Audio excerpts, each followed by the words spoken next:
স আছে, ব আছে, রেফ আছে, ন আছে, আছে। এই রস্যুটা কই? এখানে স এর সাথে রস্যু ছিল, এখানে আছে কি? নাই। স আছে, ব আছে, রেফ আছে, ন আছে, রস্যু কারটা এখানে ছিল, এখানে নাই, তাহলে লো। তাহলে পরীক্ষক যখন আপনাকে এরকম করে শব্দ দিবে, চিহ্ন দিয়ে যে এটা থেকে এটা, তখন আপনি দেখবেন যে আগে যা ছিল সেখান থেকে আরো স্বর কি বৃদ্ধি পেয়েছে, নাকি আগে যা ছিল তার চেয়ে আরো কমে গেছে। যদি স্বর বৃদ্ধি পায়, আগমন ঘটে, তার নাম স্বরাগম। আর স্বর যদি আগের চেয়ে কমে যায়, লোপ পায়, তার নাম কি? স্বরলোপ। ধ্বনি পরিবর্তন। ধ্বনি উপরে উঠে গেল।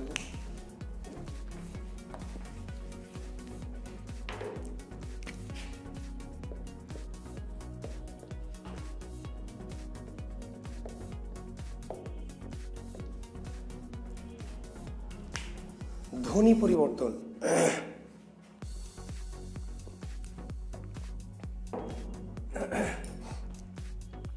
শিক্ষার্থী বন্ধুরা, তাহলে আমরা ক্লাসে চলে যাচ্ছি। তো তোমরা নিশ্চয়ই জানো যে ভাষা একটা প্রবহমান, আমরা বলি নদীর মতো। ভাষা একটি প্রবহমান নদীর মতো। অর্থাৎ নদী যেমন পরিবর্তন হয়, ভাষাও কি নানানভাবে পরিবর্তিত হয়। ঠিক আছে? তো এই যে পরিবর্তন, এই পরিবর্তনশীলতা ভাষার একটি বৈশিষ্ট্য। ঠিক আছে?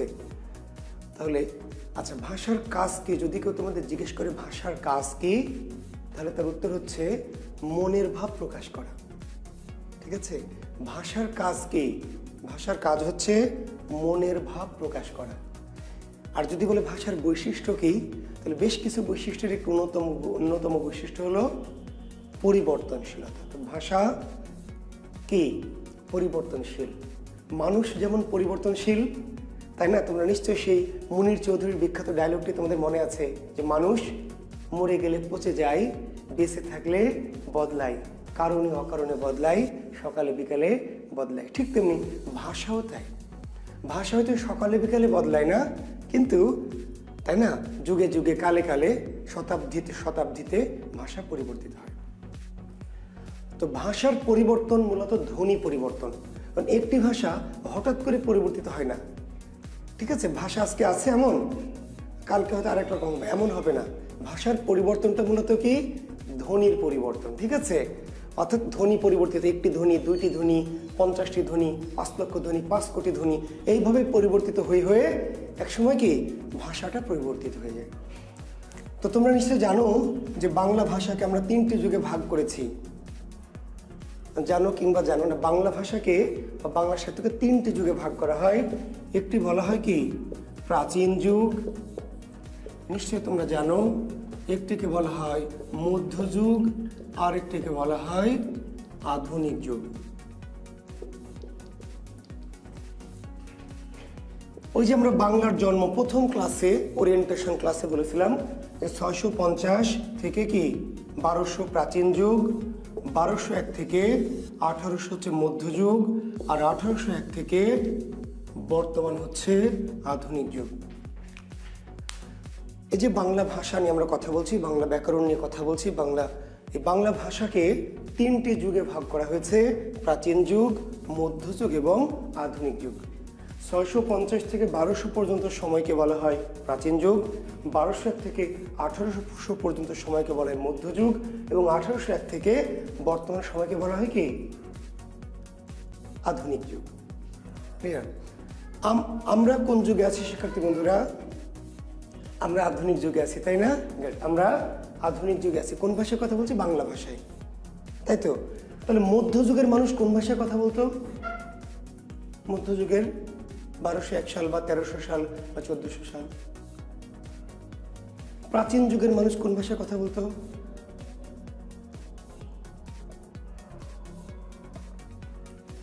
বাংলা ভাষায়। আসলে আমরা তো বাংলা ভাষাকেই ভাগ করেছি। তো বাংলা ভাষাকে যদি ভাগ করি, আমরা তো গোটা পৃথিবীর সময়কে ভাগ করিনি। বুঝতে পারলেন? গোটা পৃথিবীর সময়কে আমরা ভাগ করিনি, আমরা বাংলা ভাষারই সময়টাকে ভাগ করেছি। তো বাংলা ভাষার সময়কে যদি ভাগ করি, তাহলে অন্য কোনো ভাষা আমরা পাবো না, তাই না? একটা পেয়ারাকে যদি আমরা কাটি, 3 ভাগ করি, তাহলে 1 ভাগে পেয়ারা, 1 ভাগে আপেল, 1 ভাগে নাশপাতি পাওয়ার সম্ভাবনা নাই। পেয়ারাকে যত ভাগই করবো পেয়ারাই পাবো। তো আমরা বাংলা ভাষার সময়কে ভাগ করেছি। তো বাংলা ভাষার সময়কে ভাগ করেছি আধুনিক যুগেও বাংলা, মধ্যযুগেও বাংলা, প্রাচীন যুগেও বাংলা। কিন্তু কেন ভাগ করেছি? ভাগ করেছি এই জন্য যে এই যে বাংলা, কিন্তু তার মধ্যে একটু চেহারাগত পরিবর্তন আছে। আজকে যেমন বাংলা আমরা পেয়েছি, মধ্যযুগের বাংলাটা ঠিক তেমন ছিল না। প্রাচীন যুগেও বাংলায় ছিল, কিন্তু একটু ভিন্ন রকম। ভাবেন, ইমাজিনেশন করেন, মানুষের সাথে আমি বললাম যে আমি আজ থেকে 10 বছর আগে যেমন ছিলাম আজকে তেমন নেই, আবার 10 বছর পরে কিন্তু এমন থাকবো না। পরিবর্তন। আমিই থাকবো, আমি জুয়েল কিবরিয়াই থাকবো, কিন্তু আমার কি হবে? আমি একটা সময় শৈশবে ছিলাম, তারপর কৈশোরে এসেছি, তারপর যৌবনে আছি, তাই না? তারপর আস্তে আস্তে কি করবো? বার্ধক্যের দিকে যাব। কিন্তু আমি কিন্তু জুয়েল কিবরিয়া একজনই ব্যক্তি, কিন্তু আমার কি বিভিন্ন স্তর। ঠিক তেমনি বাংলা ভাষার এটা নানান স্তর। এখন ভাষেন, যদি মানুষের পরিবর্তনশীলতাটা না থাকতো তাহলে কি হতো? ইমাজিনেশন করেন তো, মানুষের পরিবর্তনশীলতা নাই, তাহলে আপনি কি এই অবস্থায় আসতেন? পরিবর্তনশীলতা মানুষের একটা বৈশিষ্ট্য বলে তো আপনি এই অবস্থায় এসেছেন, না হলে তো যে অবস্থায় থাকতেন না। এই অবস্থায় পরিবর্তন, এই অবস্থায় তো ছিলেন, সেখান থেকে পরিবর্তিত হয়ে তো কি আজকের এই অবস্থায় এসেছেন। ঠিক তেমনি ভাষার যে আজকের অবস্থা, এটা কিন্তু ছিল না। ভাষার নানাবিধ ক্রমিক পরিবর্তনের মধ্য দিয়ে আজকের অবস্থায় এসেছে। ঠিক আছে, তো আরো সামনে পরিবর্তিত হবে, পরিবর্তিত হয়ে আরো নতুন একটা যুগ এরপরে আসবে, যাকে আমরা বলছি উত্তর আধুনিক যুগ। এরপরে কিন্তু বাংলা ভাষা বা সাহিত্যের আরো একটা যুগ আসবে। কবে আসবে আমরা জানি না, কখন আসবে আমরা দেখবো কিনা, কিন্তু আসবেই নিশ্চিত। অর্থাৎ ভাষা এখনো কি, বাংলা ভাষা এখনো পরিবর্তনশীলতার মধ্য দিয়ে যাচ্ছে।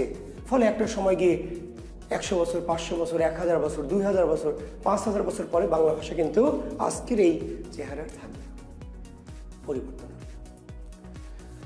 এখন এই যে বাংলা ভাষা কিভাবে পরিবর্তন হচ্ছে, এই ধ্বনির পরিবর্তনগুলো কিভাবে ঘটছে, এগুলি মূলত আমরা আজকের এই টপিকে শিখব। ধ্বনি পরিবর্তন, এটি পরীক্ষার জন্য মোটামুটি গুরুত্বপূর্ণ, খুব অতি গুরুত্বপূর্ণ এটি আমি বলছি না, কিন্তু তারপরেও কিন্তু মাঝে মাঝে এখান থেকে কি প্রশ্ন হয়। প্রাইমারি বলেন, ব্যাংক, বিসিএস, ঠিক আছে, অ্যাডমিশনে হয়, অ্যাডমিশন একটু বেশি গুরুত্বপূর্ণ, বিসিএস একটু কম হয়, কিন্তু হওয়ার সম্ভাবনা প্রায় থাকছে। ঠিক আছে, তো আমরা এখন এই যে ধ্বনির যে পরিবর্তনটা ঘটছে, এখন দেখেন আমরা কিন্তু প্রাচীন যুগ থেকে কিভাবে মধ্যযুগে এসছে ধ্বনি, সেটি আমরা দেখব না। মধ্যযুগ থেকে কিভাবে আধুনিক যুগে গেছে, এটি আমরা দেখব না, এটি আমাদের পরীক্ষা আসবে না। পরীক্ষা আসবে কোনগুলি? আধুনিক যুগ থেকে যেভাবে সামনের দিকে যাচ্ছে। আমি আবার বলছি, প্রাচীন যুগ থেকে বাংলা পরিবর্তনে মধ্যযুগে এসেছে, মধ্যযুগ থেকে আবার পরিবর্তন হয়ে কি আধুনিক যুগে এসেছে। পরীক্ষায় প্রশ্ন আসবে কোনগুলি? এই আধুনিক যুগ থেকে যে শব্দগুলি পরিবর্তিত হয়ে সামনের দিকে যাচ্ছে, তো সেগুলি আমরা আজকে দেখব। আর এই ধ্বনি পরিবর্তন আমি একটা বিশেষ মেথড আপনাদেরকে শেখাবো। এই মেথডটির নাম হচ্ছে পিক্টোরিয়াল মেথড।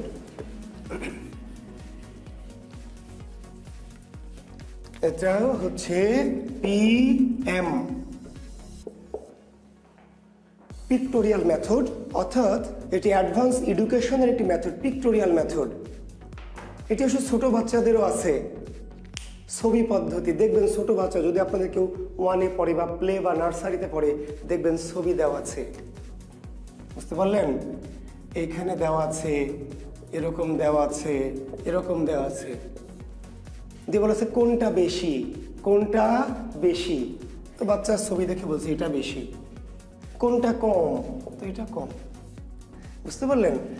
আবার হয়তো কি করা আছে, এরকম একটা ছবি দেওয়া আছে, এটা একটা কি হাতির ছবি দেওয়া আছে, এখানে হয়তো একটা বাঘের ছবি দেওয়া আছে, এখানে হয়তো একটা মুরগির ছবি দেওয়া আছে, এই পাশে 3টি শব্দ লেখা আছে কিন্তু এলোমেলো করে।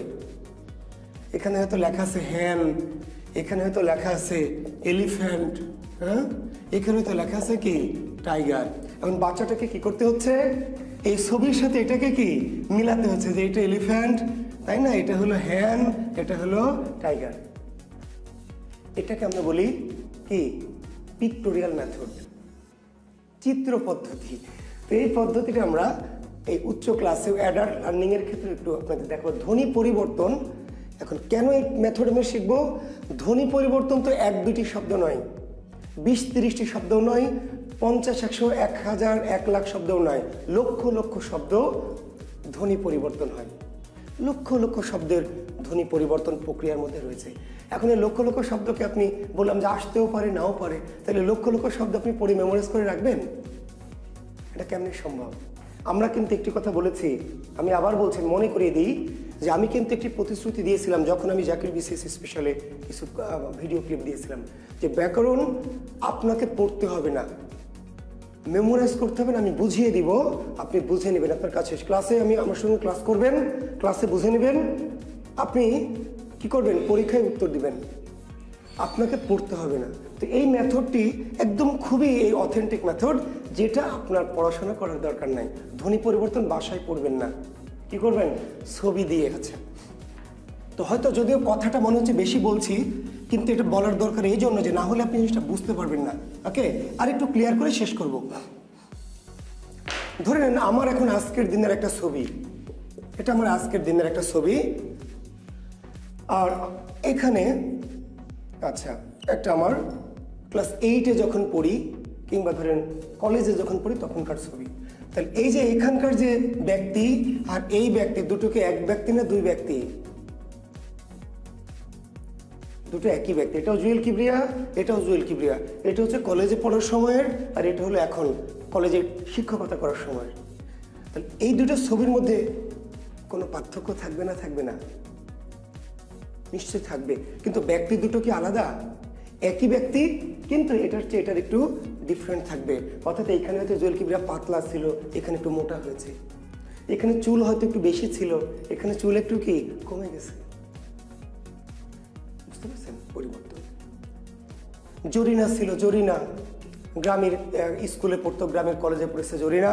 এই জরিনা অ্যাডমিশন দিয়েছে ঢাকা বিশ্ববিদ্যালয়ে, দিয়ে অ্যাডমিশনে চান্স পেয়েছে, ইংরেজি বিভাগে পড়ে। তো জরিনাকে যখন জানতে চাওয়া হচ্ছে হোয়াট ইজ ইউর নেম, ক্লাসে স্যার জিজ্ঞেস করছেন সবাই, জরিনা বলছে যে hello sir, my name is Jiara. বলছে সেই গ্রামের জরিনা শহরে গিয়ে ভার্সিটিতে পড়ে, তো ইংরেজিতে পড়ে। তো জরিনা খাতুন যদি বলে তাহলে মান সম্মান থাকবে? কি বলে পরিচয় দিচ্ছে? হ্যালো ফ্রেন্ডস, আই এম কি Jiara, my name is Jiara. তো যে জিয়ারা, তো গ্রামের জরিনা জামা কাপড় পরতে হয়তো বড় বড় বোরখা পরতো বা, তাই না? কিন্তু যখন জিয়ারা হয়েছে তখন তার জামা কাপড়ের আগের মতো নাই। জামা কাপড় কি হয়েছে? সেরা বেড়া। আগে নাম ছিল জরিনা, ভালো পোশাক ছিল। এখন যেহেতু হয়েছে জিয়ারা, জামা কাপড় সেরা বেড়া। জরিনার জিয়ারাকে একই মাল না ভিন্ন মাল? একই মাল। যে জরিনা সেই তো যারা, কিন্তু পার্থক্য কি? আগে বড় জামা কাপড় ছিল, এখন ছোট জামা কাপড়। পরিবর্তন। বুঝতে পারলেন? আপনার চুল হয়তো আমার মতো এরকম করে শার্ট করা ছিল, এবার তাই না কি করলেন, এই চুলকে এরকম করে খাড়া করে দিলেন, এই দিক দিয়ে ফাড়া ফাড়া করে দিলেন, এইখানে একটু হয়তো রাখলেন। তাহলে আপনি কি চেঞ্জ হলেন? আপনি ব্যক্তি চেঞ্জ হননি, কিন্তু আপনার স্টাইল, গেট আপ চেঞ্জ হয়েছে। এটা নাম পরিবর্তন। তো আমরা এই দুটো ছবির মধ্যে থেকে কি করব? দেখেন, যখন আমাদের কোনো পরীক্ষায় প্রশ্ন দিবে শিক্ষার্থী বন্ধুরা, আমি আসছি সেখানে, তাই না? আমার একটা স্টুডেন্ট শিক্ষার্থী আগে চশমা পরতো না, যখন 8-এ ছিল, 9-এ ছিল, 10-এ ছিল, চশমা পরতো না, কিন্তু এখন চশমা পরে। তাহলে ওর ওই সময়ের আজকের মধ্যে পার্থক্য কি? যে আগে চশমা ছিল না আর এখন কি চশমা বেড়েছে। এখন দেখেন আমরা এবার ধ্বনিতে আসি। দেখেন একটি শব্দ হলো গ্লাস। গ্লাস একটি শব্দ, গ্লাস। এই গ্লাসকে গ্লাস না বলে বলছে গিলাস। শব্দটি হচ্ছে গ্লাস, কিন্তু গ্লাস না বলে কি বলছে তারা? কেউ কেউ গিলাস, গিলাস। একটি শব্দ হচ্ছে ক্লাস। ক্লাস না বলে কি বলছেন? Class, class. আজকে বাংলা কিলাস হইল না, ছাতা। কি ক্লাস দিল স্যার, কিছু শুনতে পাচ্ছি নি। কিলাস। আচ্ছা, এই গ্লাস আর গিলাস কি দুটো ভিন্ন শব্দ না একই শব্দ? একই শব্দ। শিক্ষার্থী আবার হচ্ছে ধ্বনি পরিবর্তন মানে নতুন শব্দ না। এই যে এই চিহ্নটার আগে এবং পরে একই জিনিস, একই শব্দ, শুধু একটুখানি ধ্বনিতাত্ত্বিক পরিবর্তন। বুঝতে পারলেন? তো এখন ধরেন একটি শব্দ হচ্ছে কি, ধরেন স্ত্রী। স্ত্রী, এত কষ্ট করে স্ত্রী, এটা কেউ বলে না, কি বলে? স্ত্রী। ডাক্তার সাহেব যে আমার স্ত্রী শরীরটা ভালো না, আসলে শব্দটি স্ত্রী নাকি স্ত্রী, স্ত্রী। এত কষ্ট করে কেউ স্ত্রী বলে, কি বলে? স্ত্রী। স্বামী আর স্ত্রী, তাহলে স্ত্রী। শব্দটি হলো স্পর্ধা। কি? স্পর্ধা। এটাকে বলছে আস্পর্ধা। তোর এত বড় আস্পর্ধা।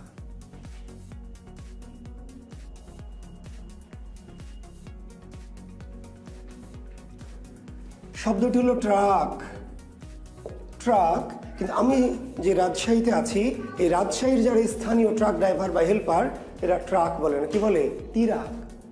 বলছে আর মামুর বুঠা বলিস না খোবে, ওই টিরাকে গেল শুনু। আর মামুর বুঠা টিরাকের ড্রাইভার দিয়েছে বাড়ির মধ্যে ঢুকিয়ে আমি জানলে হে পালে এসেছি। ট্রাক, ট্রাক না বলে বলছে কি? টিরাক, টিরাক।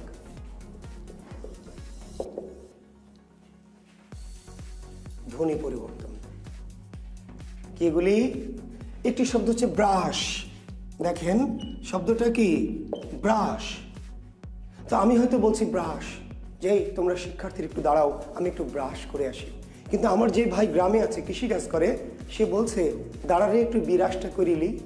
বিরাস, বিরাস। অর্থাৎ ব্রাশকে বলছে কি? বিরাস। শব্দটি হচ্ছে বেঞ্চ। দেখা যাচ্ছে এখানে নিচে শব্দটি কি? Bench, bench. কিন্তু বলছে বেঞ্চি, বেঞ্চি। বেঞ্চকে বলছে কি? বেঞ্চি। এখন আপনি বলতে পারেন স্যার আমি তো বলি না। আপনি হয়তো বলেন না, আপনি শুদ্ধ ভাষায় কথা বলেন, আপনার কথা চিন্তা করে ধ্বনি পরিবর্তন না। গোটা বাংলাদেশের আপামর জনসাধারণ, সাধারণ মানুষ, তাদের কথা চিন্তা করেই কিন্তু কি ধ্বনি পরিবর্তন। ঠিক আছে? ওকে। এখন দেখেন একটি শব্দ আমরা বলছি গামছা, বলছি গামছা। শব্দটা কি বলছি আমরা? গামছা। কিন্তু আসলে গামছা না, শব্দটা মূলত ছিল কি? গামোছা। এই গামোছাকে আমরা বলছি কি? গামছা। শব্দটি ছিল সুবর্ণ। এই সুবর্ণকে আমরা বলছি কি? স্বর্ণ। শব্দটি ছিল অলাবু। এই অলাবুকে বলছে কি? লাবু বা লাউ। শব্দটি ছিল আশা, এটাকে বলছি কি? আশ। শব্দটি ছিল আজি, সেখান থেকে বলছি আমরা আজ, আজ। আজিয়ে প্রভাতে রবির কর, রবীন্দ্রনাথ তার কবিতায় বললেন যে আজিয়ে প্রভাতে রবির কর, কেমনে পশিল প্রাণীর পর। আজি, সেখান থেকে পরিবর্তন হয়ে হলো কি? আজ। তো অনেক উদাহরণ এরকম আমি 1000, 2000, 5000 উদাহরণ লিখতে পারি, কিন্তু লিখে তো লাভ নাই। কত উদাহরণ লিখবো সেটা দিয়ে কোনো কাজ নাই। কাজ হচ্ছে পরীক্ষক একটি শব্দ আপনাকে দিবে, এরকম করে আপনাকে এখান থেকে খুঁজে বের করতে হবে। এখন দেখেন আমি মূল কথায় আসছি। এটি আর এটি দুটি ভিন্ন শব্দ না, কিন্তু শিক্ষার্থী বন্ধুরা আমি আবার বলছি, এটা আর এটা একই শব্দ, একটা আগের চেহারার, একটা কি পরের। ক্লিয়ার? এখন আমরা এই দুইটা ধরে নেব, এটা একটা ছবি, এটা একটা ছবি। এই দুটি ছবির মধ্যে পার্থক্য কি? ওকে, ওই যে বললাম যে আমার আগের ছবি চুল ঘন ছিল, এখন পাতলা, তাহলে চুল কমে গেছে, লোপ হয়েছে। আগে আমি একটু চিকন ছিলাম, এখন মোটা হয়েছে, তাহলে স্বাস্থ্যের আগমন ঘটেছে। একজন চশমা ছিল না একটা মেয়ের, চশমা এখন যুক্ত হয়েছে, তাহলে চশমার আগমন ঘটলো। একজনের বোরখা ছিল, এখন বোরখা নাই, তাহলে বোরখার লোপ ঘটেছে। ক্লিয়ার? এখন আমরা এখান থেকে দেখবো যে আসলে এটা থেকে এটা পার্থক্য কি। এবার একটু আসেন, আমরা গতদিন আপনাদের শব্দ বিশ্লেষণ শিখেছি, মনে আছে? বর্ণ বিশ্লেষণ। এখন আমরা সেই মেথডে দেখবো যে কি আছে কি নাই, কি আছে কি নাই। কমন নেওয়া বুঝেন? দেখেন ট ছিল, ট আছে না? ট আছে। এই যে রফলা, রফলা মানে কিন্তু র, রফলা মানে র আছে। দেখেন আকার আছে না নাই? আছে। ক আছে না নাই? আছে। যা ছিল না তাই নাই, যা ছিল তা তো আছেই, তা তো আছেই। তার চেয়ে এই যে দেখেন এখানে রস্বইকার একটা বেশি। এখানে যা যা ছিল তা তো সবই আছে, প্লাস একটা অতিরিক্ত কি রস্বইকার যুক্ত হয়েছে, যেটা এখানে ছিল না। এই যে রস্বইকার বৃদ্ধি পেল, নাম আগমন। স্বর একটা বাড়লো, ওই যে চশমা বাড়লো, স্বাস্থ্য বাড়লো, আগমন। এর নাম স্বরাগম। কি নাম? লিখে নেন একটু শব্দটা। এই পরিবর্তনটার নাম কি? এর নাম হচ্ছে স্বরাগম। স্বরাগম মানে কি? স্বরের আগমন। স্বর প্লাস আগম, আগম মানে আগমন। স্বরাগম।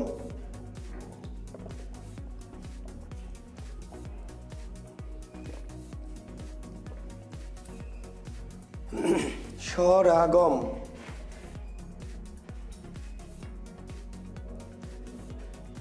স্বর যা ছিল তা তো আছেই, তার চেয়ে আবার কি একটা বেশি হয়েছে, তার নাম স্বরাগম। নিচে দেখেন, গ ছিল, গ আছে না? আছে। ল ছিল, আছে। আকার ছিল, আছে। স ছিল, আছে। যা ছিল তা তো আছেই, একটা ইকার এখানে ছিল না, এখানে বেড়েছে। কোনো কিছু কমেনি কিন্তু, যা ছিল সেগুলো আছেই, অতিরিক্ত একটা ই বৃদ্ধি পেয়েছে। দেখেন এখানে আমাদের এইটুকু কিন্তু পুরোটা এখানে আছে, তার সাথে এইটা কি হয়েছে? স্বরটা বেড়ে গেছে। এখানে তাকান, এইটুকু পুরোটাই কিন্তু এখানে আছে, তার সাথে এটা কিন্তু কি বেড়ে গেছে, বৃদ্ধি পেয়েছে। এটা দেখেন, একার আছে, ব আছে, ইমচয় আছে, কিন্তু রস্বইটা এপারে ছিল না, এপারে বেড়ে গেছে। তাহলে যখন আমরা দেখবো যে আগে যা ছিল পরে তা আছে প্লাস তার সাথে একটা করে অতিরিক্ত স্বর বৃদ্ধি পেয়েছে, এই পরিবর্তনটার নাম কি? স্বরাগম। স্বরাগম। তাহলে পরীক্ষক বলবে নিচের কোনটি? স্বরাগম। নিচের কোনটি? স্বরাগম। তাহলে আপনি চারটে অপশনে দেখবেন যে কোথায় স্বর আগের গুলো আছে প্লাস অতিরিক্ত করে একটা বৃদ্ধি পেয়েছে। এইদিকে তাকান শিক্ষার্থী বন্ধুরা, আমি একটা শব্দ লিখেছি গামছা থেকে গামছা, একটু খেয়াল করবেন। আমি আবার বলেছি, আমার ক্লাসের শর্ত হলো অবশ্যই আমার ক্লাস অতি মনোযোগ দিতে হবে, অতি মনোযোগ। পৃথিবীর সকল কিছু থেকে চিন্তা চেতনা সব একদম ক্লোজ করে একদম আমার ক্লাসেই 1.5 ঘন্টা কনসেন্ট্রেট করতে হবে। না হলে আপনার যে উদ্দেশ্যে আমি ক্লাসটা নিচ্ছি এবং আপনি যে উদ্দেশ্যে করছেন ভালো কিছু শেখার জন্য, আপনার এলাকায়, আপনার গ্রামে, আপনার মহল্লায়, আপনার শহরে অনেক ভালো ভালো শিক্ষক তো আছে, আমার কাছে কেন এসছেন? একটু ভালো কিছু শেখার জন্য। তো সেটা ব্যর্থ হয়ে যাবে যদি আপনার কনসেন্ট্রেশনে কোনো ঘাটতি থাকে। আমি যেভাবে বোঝাতে চাই, যা বোঝাতে চাই, যা বলতে চাই, শুধু আমার কথাটাকে একটু ধারণ করার চেষ্টা করবেন। দেখেন, গামছা আর গামছা, আমি আবার বলছি একই শব্দের দুটো রূপ। এখন এখানে কি ছিল আর এখানে কি আছে বা নেই? এখন দেখেন তো, এখান থেকে এখানে কিছু বেড়েছে, এখান থেকে এখানে কিছু বেড়েছে, বেড়েছে কি না? বাড়েনি, কমে গেছে। চুল বেশি ছিল, কমে গেছে। লোভ, কমে যাওয়ার নাম কি? লোভ। লোভ। যখন যা ছিল তার থেকে আরো বাড়লো, তার নাম আগমন। আর যখন যা ছিল, দেখেন এখানে গ আছে, আকার আছে, তাই না? ম আছে, স আছে, আকার আছে, কিন্তু ময়ের সাথে যে ওকারটা ছিল, ময়ের সাথে ওকার ছিল না, সে ওকারটা কিন্তু এখানে কি নাই। আগে ছিল যা ছিল তার চেয়ে আর একটু বেশি ছিল, আর এবার যা ছিল সেটা আবার কি কমে গেছে। তাই স্বর যদি কমে যায়, এই পরিবর্তনটার নাম কি? স্বরলোপ। লোপ, লোপ মানে কমে যাওয়া। তাহলে স্বর যদি বৃদ্ধি পায় তার নাম স্বরাগম, আর স্বর যদি কমে যায় তার নাম কি? স্বরলোপ। লিখতে চাইলে লিখে নিতে পারবেন। স্বর যদি বৃদ্ধি পায় বা বাড়ে, সেই পরিবর্তনের নাম স্বরাগম। এই যে আগমন ঘটলো, স্বরাগম। আমার এই সাইটটিতে বা আমার এই বাংলা ক্লাসে, তাই না, 1300 স্টুডেন্ট ছিল। কালকে দেখি 1.4K মানে 1400, তার মানে 100 স্টুডেন্ট কি হয়েছে? আগমন ঘটেছে। বুঝতে পারলেন? আবার অনেক সময় কলেজে ক্লাস নিতে গিয়ে কি হয়, জানেন, সে ক্লাস নিচ্ছি, নিতে নিতে বোর্ডের দিকে তাকিয়ে লিখেছি, আর দেখে যে দিক দিয়ে কি হয়েছে, 2 জন বের হয়ে চলে গেছে। ছাত্র ছিল 50 জন, এখন দেখি 48 জন। তার মানে 2 জন কি করেছে? চম্পট দিয়েছে, ক্লাস করবে না। লোভ। যা ছিল তার চেয়ে যদি বৃদ্ধি পায় তাহলে আগম, স্বরাগম, আর স্বর যখন কমে যাবে তার নাম কি? স্বরলোপ। অলাবু থেকে লাবু, বেড়েছে না কমেছে? একটু দেখেন, চেক করেন। অলাবু থেকে লাবু, কি লোপ পেয়েছে? এই যে অ নাই, এখানে এবার সেম সেম হয়ে গেছে। এটাও লাবু, এটাও লাবু, কিন্তু এখানে ছিল অলাবু, অটা এখানে লোপ পেয়ে গেছে। আশা, মনে ছিল আশা, তোমায় নিয়ে বাঁধবো বাসা। আবার কই বলছে, মনে ছিল আশ, করবো লাভের চাষ। মনে ছিল আশা, তোমায় নিয়ে বাঁধবো কি নদীর ধারে বাসা। আশার সাথে বাসা। এবার কবি বলেন মনে ছিল, কবি বলছেন মনে ছিল আশা, করব লাউয়ের চাষ হবে না, কই বলছে কি মনে ছিল আশ করব লাউয়ের কি চাষ। ছন্দ মেলানোর জন্য কবি একটা স্বর কি করেছেন বাদ দিয়েছেন। তাহলে আশা থেকে কবি করলেন কি আশ, তাহলে উনি কি করলেন একটা স্বরকে লোপ করে দিলেন। আজি থেকে আজ, আজি এই যে ইটা ছিল কিন্তু এখানে কি আছে ইকার, আছে জ আছে, ইকারটা লোপ পেয়েছে, স্বরলোপ। সুবর্ণ থেকে স্বর্ণ দেখেন তো বেড়েছে না কমেছে, না যা ছিল তাই আছে, খেয়াল করেন মিলিয়ে দেখেন।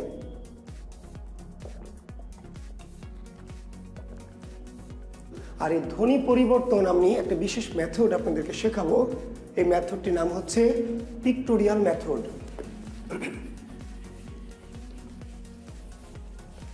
এটা হচ্ছে পিএম,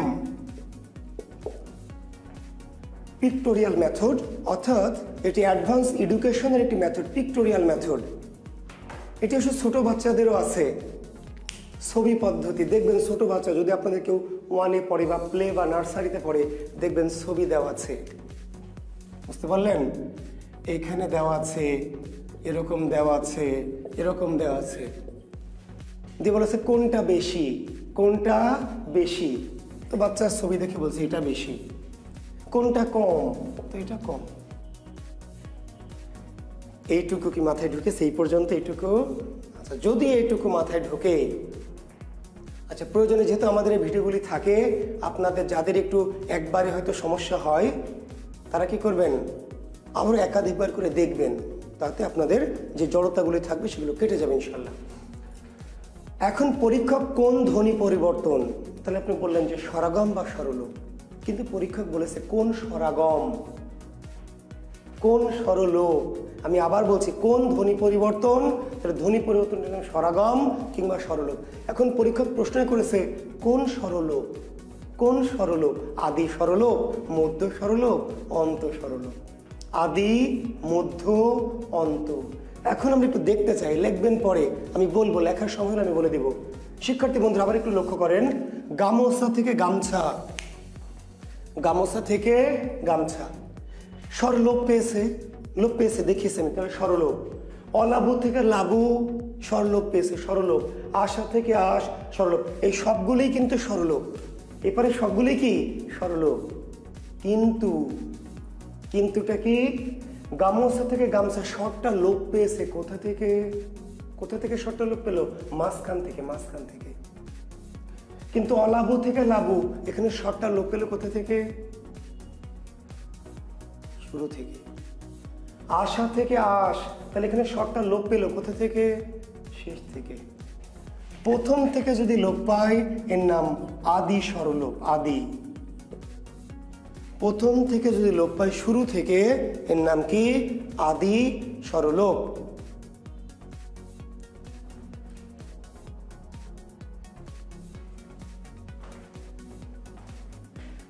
এখন দেখেন তো, আশা থেকে আশ এই স্বরটা কোথা থেকে লোপ পেল? কোথা থেকে? শেষ থেকে। এর নাম অন্ত স্বরলোপ, অন্ত। স্বরটা যদি প্রথম থেকে লোপ পাই তার নাম আদি স্বরলোপ, আর যদি শেষের স্বরটা অর্থাৎ পিছন থেকে স্বরলোপ পাই তার নাম অন্ত স্বরলোপ, আর মাঝখান থেকে যদি লোপ পাই তার নাম মধ্য স্বরলোপ, মধ্য স্বরলোপ। এখন কোনটি কোন স্বরলোপ এটা আপনাকে মনে করে রাখার দরকার। আমি বারবার বলছি যে পড়া হচ্ছে মেমোরাইজিং মেথড না, পিক্টোরিয়াল মেথড। কোনটি আদি স্বরলোপ, কোনটি মধ্য স্বরলোপ, কোনটি অন্ত স্বরলোপ। আমার তো অপশন সির্ফ 4টা, 40টা তো না ভাই। 4টা অপশন আপনি খালি তাকাবেন, আপনাকে বলে দিবে যে কোনটা আদি স্বরলোপ, কোনটা। আপনি দেখবেন যে আদি স্বরলোপ, তাহলে প্রথম থেকে লোপ পেল আদি, মাঝখান থেকে স্বরলোপ পেয়েছে মধ্য, শেষ থেকে লোপ পেয়েছে অন্ত। আচ্ছা দেখেন তো এখন আদি থেকে আজ। এবার আপনাদের কাছে আমার কোশ্চেন, আমি দেখতে চাই যে আমার এই যে কথা আমি এত পরিশ্রম করে চেষ্টা করলাম আপনাকে মাথায় ঢোকানোর, মাথায় কি ঢুকেছে না মাথায় কিছু নাই? একটু দেখি এবার পরীক্ষা, আপনাদের টেস্ট, মৌখিক টেস্ট। আজি থেকে আজ স্বরলোপ, তাই না? স্বরলোপ পেয়েছে, ইকার লোপ পেয়েছে, স্বরলোপ। কোন স্বরলোপ? পরীক্ষা প্রশ্ন হলো আদি থেকে আজ কোন স্বরলোপ, আদি না মধ্য না অন্ত? আদি থেকে আজ কোন স্বরলোপ? একটু এদিক ঘুরাই দাও, করেন, ওই কোনাতে আমি যাচ্ছি না, অল্প একটু করে দেন। কি অন্ত সরলোপ, অন্ত কি সরলোপ এটি? অন্ত। এখন আপনারা হয়তো অনেকে, আমি জানি না, কেউ কেউ উত্তর দিচ্ছেন কি, অনেকে অন্তও দিচ্ছেন, মধ্য কেউ দিচ্ছেন কি, মধ্য, অনেকে মধ্য দিচ্ছেন। আচ্ছা গুড, অন্ত দিচ্ছেন, কেউ মধ্য দিচ্ছেন। এখন দেখেন, আচ্ছা থেমে যান যারা দেওয়া হয়েছে। এখন দেখেন শিক্ষার্থী বন্ধুরা, ই কারটা লোপ পেয়েছে, এটা নিয়ে তো আপনাদের সন্দেহ নেই, লোপ। কিন্তু আমরা বলছি কোন স্বরলোপ। এখন ই কারটা লোপ পেয়েছে কোথা থেকে? প্রথম থেকে না মাঝখান থেকে না শেষ থেকে? আপনারা অনেকেই ভাবছেন মাঝখান থেকে, তাই তো মধ্য স্বরলোপ দিয়েছেন। কিন্তু শিক্ষার্থী বন্ধুরা, ই কার তো মাঝে নেই, ই কারটা মাঝে নেই। আমি গত ক্লাসে বলেছি না, বলেছি না, ভুলে গেছেন?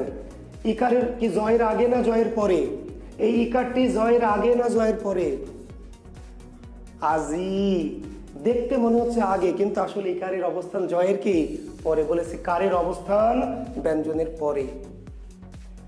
তাহলে এটি মধ্য স্বরলোপ নয়। যারা মধ্য স্বরূপ লিখেছেন, হয় আমার গত ক্লাসটা বোঝেননি, অথবা বুঝেছেন কিন্তু আজকে কি ভুলে গেছেন।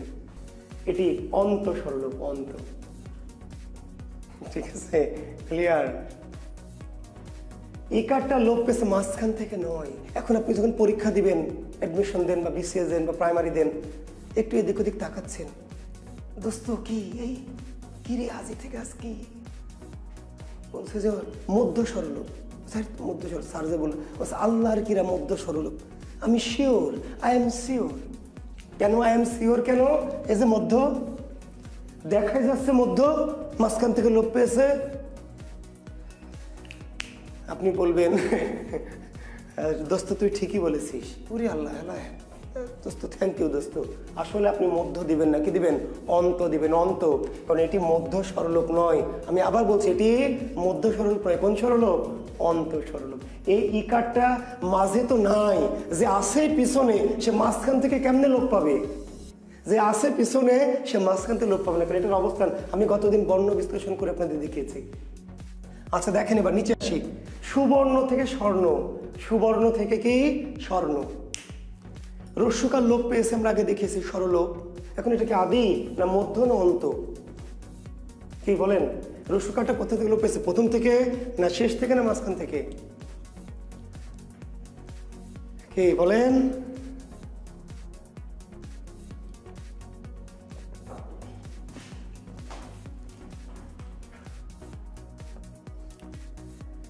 আচ্ছা, গোলাপ লিখেছেন আদি, আব্দুল আহাদ মধ্য, আব্দুর রহমান মধ্য, মিডিল মধ্য, মেহেদি সাকিব, সৈকত, সিমোর মানে কি মধ্য। আচ্ছা মধ্য, আচ্ছা good, thank you, thank you. এই যে আপনারা ফাইন, এনে আমার শিক্ষার্থী ফাইন। একজন শুধু লিখেছিলেন আদি, মেবি একজন, আমি দেখেছি পরে। তো এই রস্যকারটা কিন্তু শুরুতে নাই।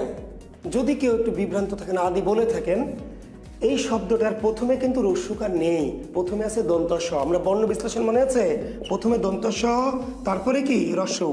তো রস্যকার যখন লোপ পাচ্ছে, তখন কি শব্দের প্রথম থেকে লোপ পাবে? ও তো প্রথমে নাই, প্রথমে তো আছে দন্ত স, তারপরে রস্য। তো রস্যুর অবস্থানই ছয়ের পরে, তাহলে এই ব্যাটা কখনো আদি স্বরলোপ হতে পারবে না, মধ্য স্বরলোপ। ঠিক আছে, কথা ক্লিয়ার? কোনো ভেজাল আছে? পরিবেশটা সুন্দর না? ঠিক আছে। চা খাবেন? চা খাবেন কি? আচ্ছা ঠিক আছে। এখন এইদিকে আসেন শিক্ষার্থী বন্ধুরা, দেখেন এই যে আমরা বলেছিলাম যে গ্লাস থেকে গিলাস, তাকান এদিকে, গ্লাস থেকে গিলাস। আমরা বলেছি স্বর বেড়েছে, স্বরাগম, তাই না? সবই স্বরাগম, এগুলো আমরা দেখিয়েছি। এখন বলবে গ্লাস থেকে গিলাস কোন স্বরাগম? কোন স্বরাগম? লেখেন দেখি, গ্লাস থেকে গিলাস কোন স্বরাগম?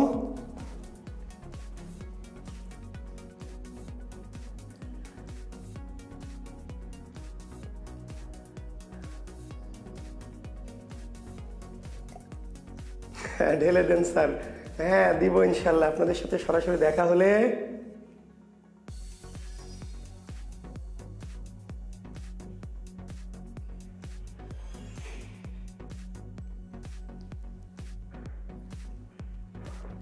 আচ্ছা ঠিক আছে, আমি দেখলাম। আচ্ছা এখন আসি তাহলে। এখন যারা অনেকে দিয়েছেন মধ্য, অনেকে দিয়েছেন আদি, মধ্য আর আদি, অন্ত দেননি কেউ, মধ্য আর আদি। এখন এই রস্বইকারটা বেড়েছে এটা তো নিশ্চিত, কিন্তু এটা কি গয়ের আগে বেড়েছে না গয়ের পরে? ইকারের অবস্থানটা গয়ের আগে না গয়ের পরে?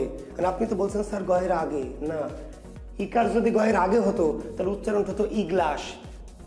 ইগ্লাস না, শব্দটি কি গিলাস, গি। ই হচ্ছে গয়ের পরে, কার অবশ্যই ব্যঞ্জনটির পরে। তার মানে এর আগমনটা গয়ের আগে না গয়ের পরে, তার মানে এটা কখনোই আদি স্বরগম হতে পারবে না। ক্লিয়ার? মধ্য লিখেছেন অনেকেই, আমি যারা লিখেছেন আদি তাদের জন্য বলছি, ইকার বেড়েছে ঠিকই, গয়ের আগে নয়। কোথায়? গয়ের পরে।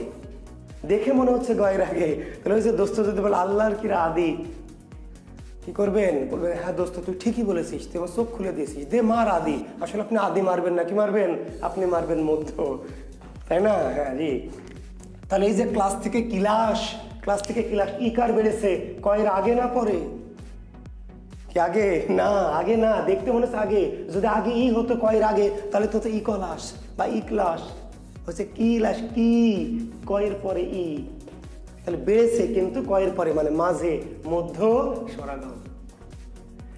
স্ত্রী থেকে স্ত্রী, এবার ই কি দন্তস্বয়ের পরে না আগে? এই ই আগে তো আর কার না, কার হলে না পরে হতে, তো ই আগেই, স্ত্রী স্ত্রী, আদি স্বরাগম।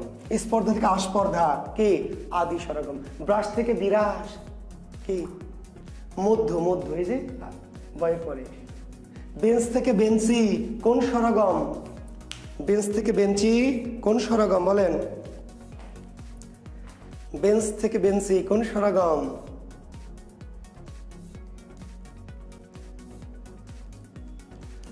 বলেন বেঞ্চ থেকে বেঞ্চি কে লিখবেন দেখি, আমি দেখছি কিন্তু। হ্যাঁ, আমি যখন সামনে নাই তখন বুঝবেন যে আমি ফলো করছি আপনাদের কমেন্টস। অন্ত, মধ্য, মধ্য, অন্ত। আচ্ছা, আশরাফুজ্জামান, আদি, আল ইমরান, মধ্য, আশরাফুজ্জামান আনসারি, অন্ত, অন্ত, অন্ত। আচ্ছা ঠিক আছে, আমি দেখলাম। আচ্ছা ফাইন। আচ্ছা শিক্ষার্থী বন্ধুরা, বেঞ্চ থেকে বেঞ্চি, ইকার বেড়েছে এটা নিয়ে তো আমাদের সন্দেহ নাই। ইকার বেড়েছে, সন্দেহ আছে কোনো? না, ইকার বেড়েছে সন্দেহ নাই। কিন্তু ইকারটা বেড়েছে কি এর আগে না পরে? কি এর পরে। কার যে এর অবস্থান তো এখানে দেখতে এখানে লাগছে, কিন্তু এবারটা আছে কোথায়? এর পরে। তাহলে অন্ত। অনেকেই অন্ত লিখেছেন, অনেকেই, দুই একজন মিস করছেন। যারা মিসগাইড হচ্ছেন তাদের জন্য আমি কথা বলছি, আপনারা যারা বুঝেছেন তাদের কথা বলার দরকার নাই। তাহলে এইটি তাহলে স্বর আগম, কিন্তু মধ্য নয়, কি? অন্ত। কারণ রস্বইটা বেড়েছে ইয়চয়ের কি পরে। ক্লিয়ার? শিক্ষার্থী বন্ধুরা, পড়াশোনা করবেন ভালোবেসে, মন দিয়ে। এমন কোনো পড়া নেই যে কঠিন। আপনি হয়তো সহজ করে কখনো শেখেননি, পড়াকে কখনো ভালোবাসেননি, পড়তে হয় কীভাবে সেটা বোঝেননি, কিংবা আপনাকে কেউ বোঝায়নি, আপনার দোষ না। বাংলা ব্যাকরণ মানে এখানে জটিল কিছু বিষয় নাই, কিন্তু হয়তো একটু অনেক অনেক অনেক বিষয় আছে, কিন্তু বিষয়গুলো খুবই সহজ। উপলব্ধি করতে হবে, ভাষাকে উপলব্ধি করতে হবে। ঠিক আছে? তাহলে আমি দেখেন খুব সিম্পল দুটি পরিবর্তন। সেখানে একটা হলো, তার মানে আমার যে শব্দ দেওয়া আছে সামনে একটা পিছনে একটা, আসলে দুই শব্দ না, চেহারাটা একটু আলাদা কিন্তু একই শব্দ। একই শব্দ আগে কেমন ছিল আর পরিবর্তনের ফলে কেমন হয়েছে। আগে থেকে পরে আমরা দেখবো যে আগে যা ছিল তার চেয়ে বাড়লো নাকি আগে যা বাড়তেও পারে কমতেও পারে। যদি দেখেন যে বেড়েছে তাহলে বুঝে নেবেন স্বরাগম, স্বর বাড়লো। আর যদি স্বর দেখেন কমে গেল তাহলে স্বরলোপ। এখন বাড়া বা কমার ঘটনাটা কোথায় দেখতে হবে, যদি দরকার হয়, না দরকার হলে তো নাই। প্রশ্ন বলবে কোন পরিবর্তন, তাহলে স্বরাগম। কোন পরিবর্তন? স্বরলোপ। এখন পরীক্ষা প্রশ্ন করেছে কোন স্বরাগম কোন স্বরলোপ, তখন আপনাকে খুঁজতে হবে যে বাড়া বা কমার ঘটনাটি কোথায় ঘটেছে, শুরুতে নাকি শেষে না মাঝে। ওকে, থ্যাংক ইউ।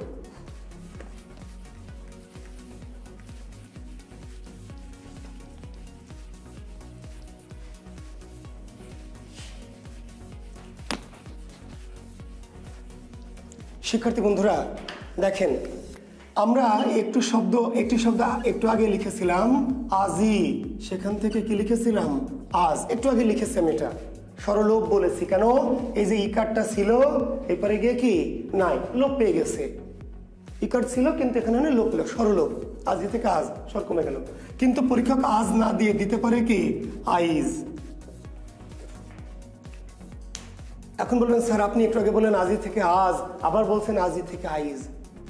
বাংলাদেশের এক এক অঞ্চলে এক এক রকম পরিবর্তন ঘটতে পারে। এখন কি ঘটতে পারে সেটা কিন্তু আপনার টেনশন না, কারণ কখন কি ঘটবে এটা ভাই আপনার বোঝার কোনো দরকারই নাই। আপনার দেখা কাজ, দেখা, বোঝা না। বোঝার কাজ কার? যে বেটা ভাষাবিদ হবে, গবেষক হবে, আমার মতো পণ্ডিত হবে, তার আপনার কাজ পরীক্ষক প্রশ্ন করবে, পরীক্ষক আজি থেকে আজ দিতে পারে, আজি থেকে আইজ। আপনি এখানে দেখলেন এটা দিয়েছে, তাহলে এটা কমে গেছে, স্বর কমে গেছে, তাহলে স্বরলোপ। কিন্তু এটা যখন দিল তখন কি স্বর কমেছে না বেড়েছে? দেখেন তো, আজি থেকে আজ স্বর কি কমেছে নাকি বেড়েছে?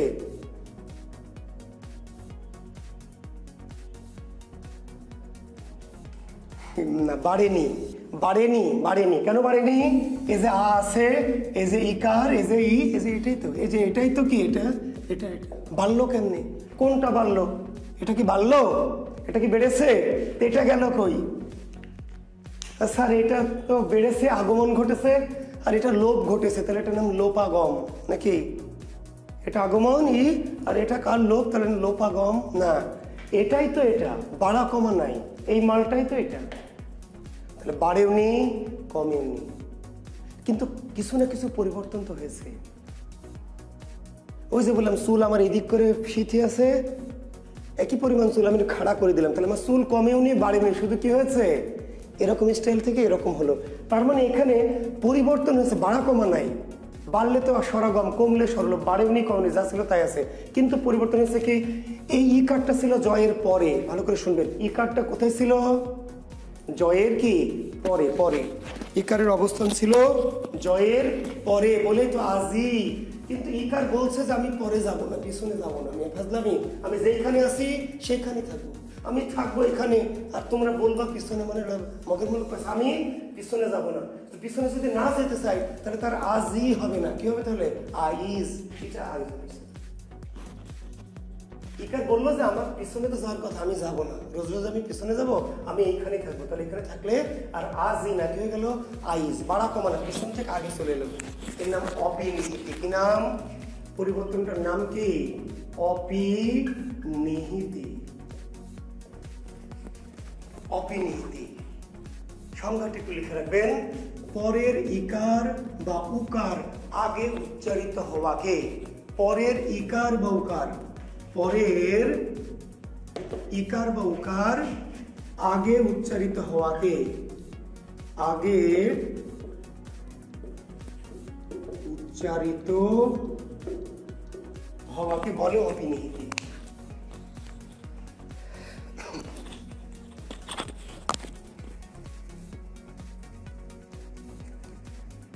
তাহলে পরের ইকার বা উকার আগে উচ্চারিত হওয়াকে বলে অপিনিহিতি।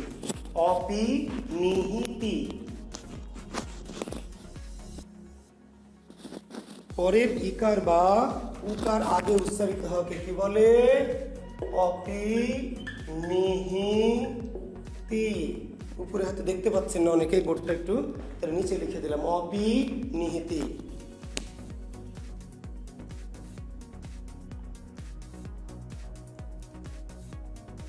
স্যার ট্র্যাক আবার একটু বলবেন, ট্র্যাক মানে বুঝি নাই। আব্দুল আহাদ, আব্দুল আহাদ, ট্র্যাক বলতে তুমি কি বুঝেছো বাবা? আমি বুঝি নাই, আরেকবার একটু বলবে।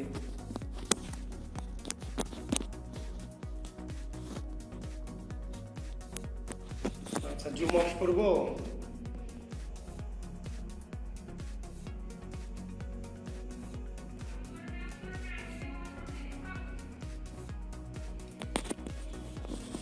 অপিনিহিতি শব্দটার অর্থ কি? স্যার স্নান চাও। আচ্ছা ঠিক আছে। ঝাপসা, হ্যাঁ স্যার ক্লিয়ার না, আমিও বুঝছি, কিন্তু কেন এরকম হলো? ভিতরে দিকে আসো তো।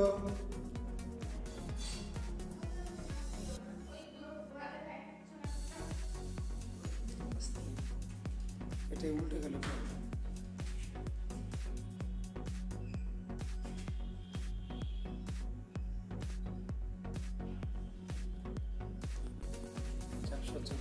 এবার ঠিক আছে, ঝাপসা হয়ে গেছিল,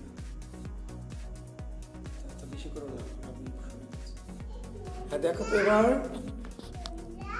এবার কি হয়েছে, দেখো ঠিক হয়েছে। আই ক্লিয়ার হয়েছে কিনা এবার দেখো একটু।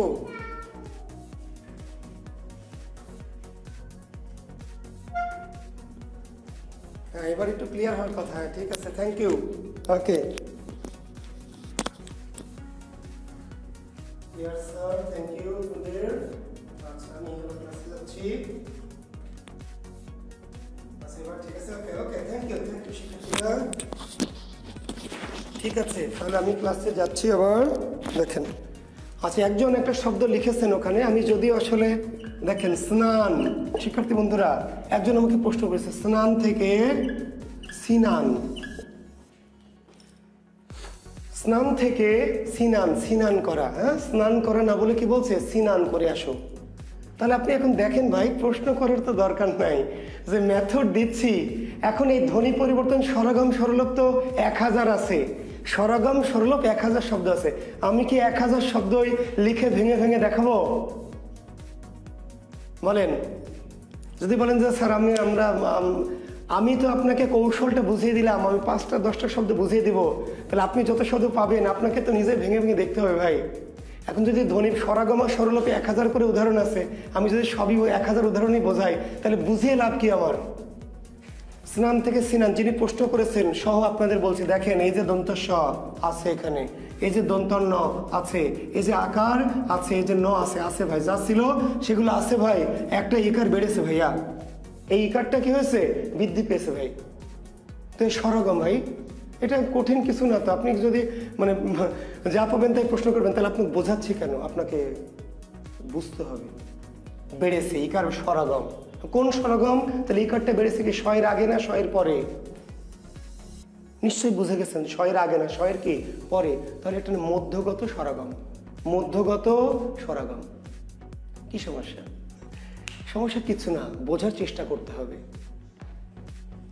মনে করেন না স্যার আপনি সব বুঝাই দিবেন, আমি তো আপনাকে পদ্ধতি বুঝালাম, এখন শব্দ যদি সব বুঝতে চান তাহলে পড়া কি কোর্স কমপ্লিট হবে?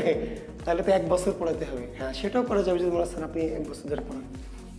শব্দগুলি আপনারা নিয়ে যে আমি বুঝাই দিলাম, অ্যানালাইসিস করে করে দেখবেন। ওকে আচ্ছা তারপরে প্রশ্ন নিব। আমি বলেছি আজকে যখন বললাম যে ধ্বনি নিয়ে প্রশ্ন করেন, আমি যখন ধ্বনি পরিবর্তন শেষ করব, শেষ করে বলবো প্রশ্ন করেন, শেষ করে ফেলি আগে। ওকে তাহলে আমি সংজ্ঞাটা লিখছি, পরের ইকার বা উকার আগে উচ্চারিত হওয়াকে অপিনিহিতি বলে। তার মানে এখানে বাড়া কমার ঘটনা না, পিছন থেকে ইকার বা উকার পিছন থেকে কি হবে, সামনে চলে আসবে। যেমন দেখেন রাতি, সেখান থেকে কি রাইত, রাইত, রাতি থেকে রাইত, রাতি ইকারটা ছিল তো এর পরে, কিন্তু আগে চলে আসলো রাইত। সারি থেকে কি সাইর, সাধু থেকে কি সাউদ, সাধু থেকে সাউদ।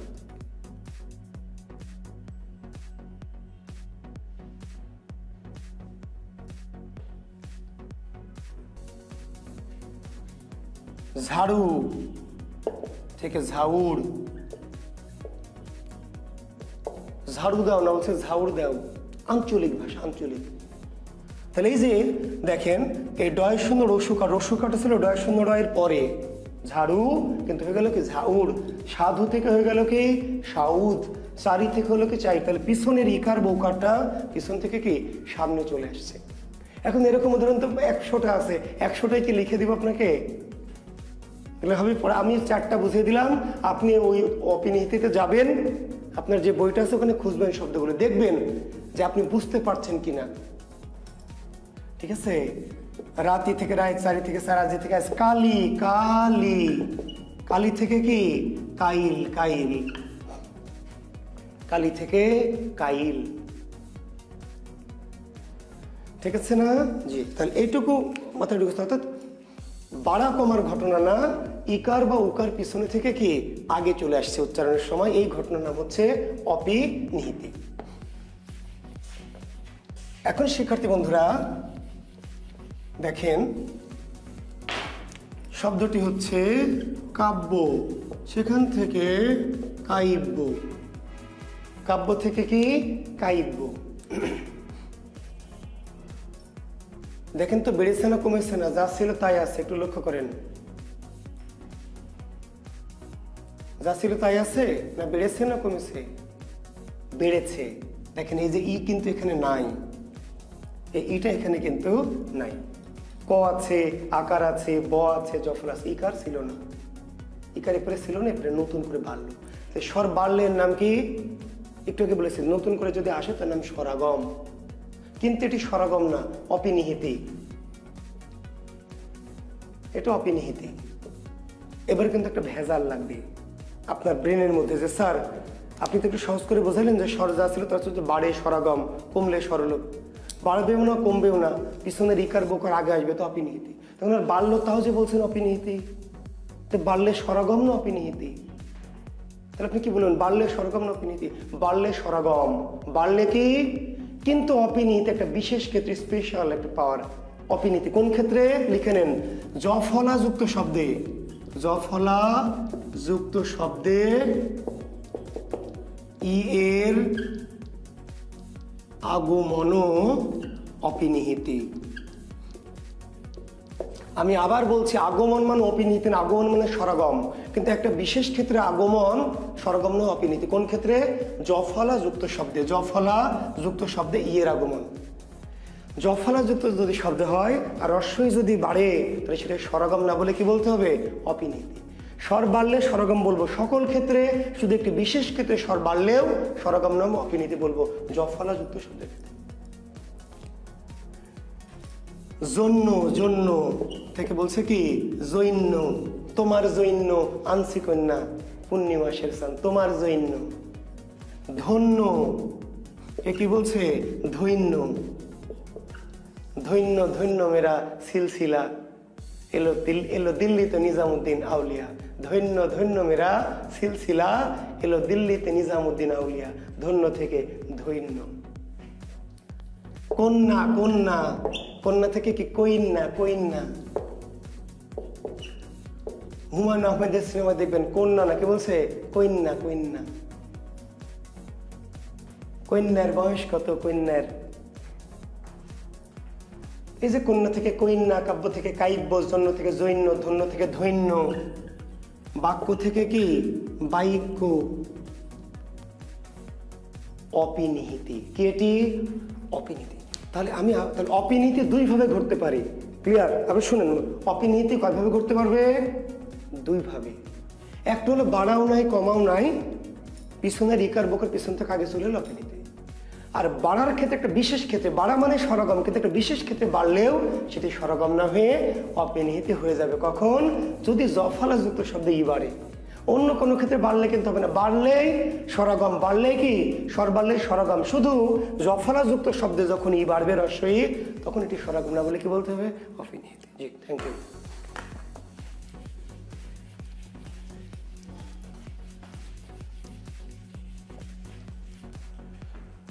আশা করি আপনারা বুঝতে পেরেছেন বা লিখতে পেরেছেন। দু একটা উদাহরণ যদি ছাড়া পড়ে যায় সমস্যা নাই, আপনারা পরে দেখে লিখে নেবেন বা আরেকবার শুনবেন। আমি বলছি যারা একটু স্লো, হয়তো অনেকে তো অনেক রকম স্টুডেন্ট এখানে আছেন, যেহেতু শত শত স্টুডেন্ট, তো যারা একটু স্লো হয়তো আমার সাথে তাল মেলাতে পারছেন মনে হচ্ছে, যদি আমার মনে হয় পরে আরেকবার ভিডিও দেখবেন। হ্যাঁ, কারণ আমি একটু গতিশীল না থাকলে কোর্সটি করানো একটু মুশকিল।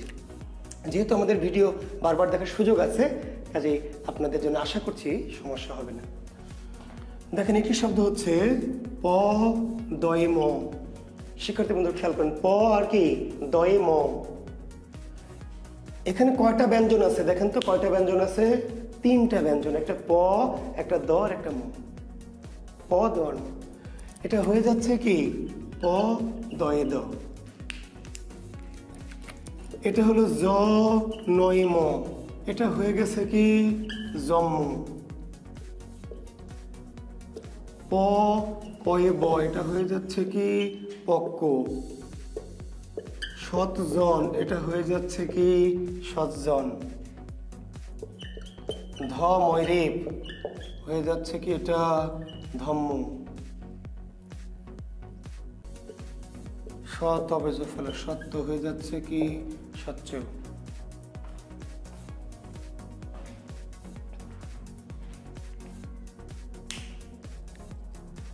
আচ্ছা, মুবিন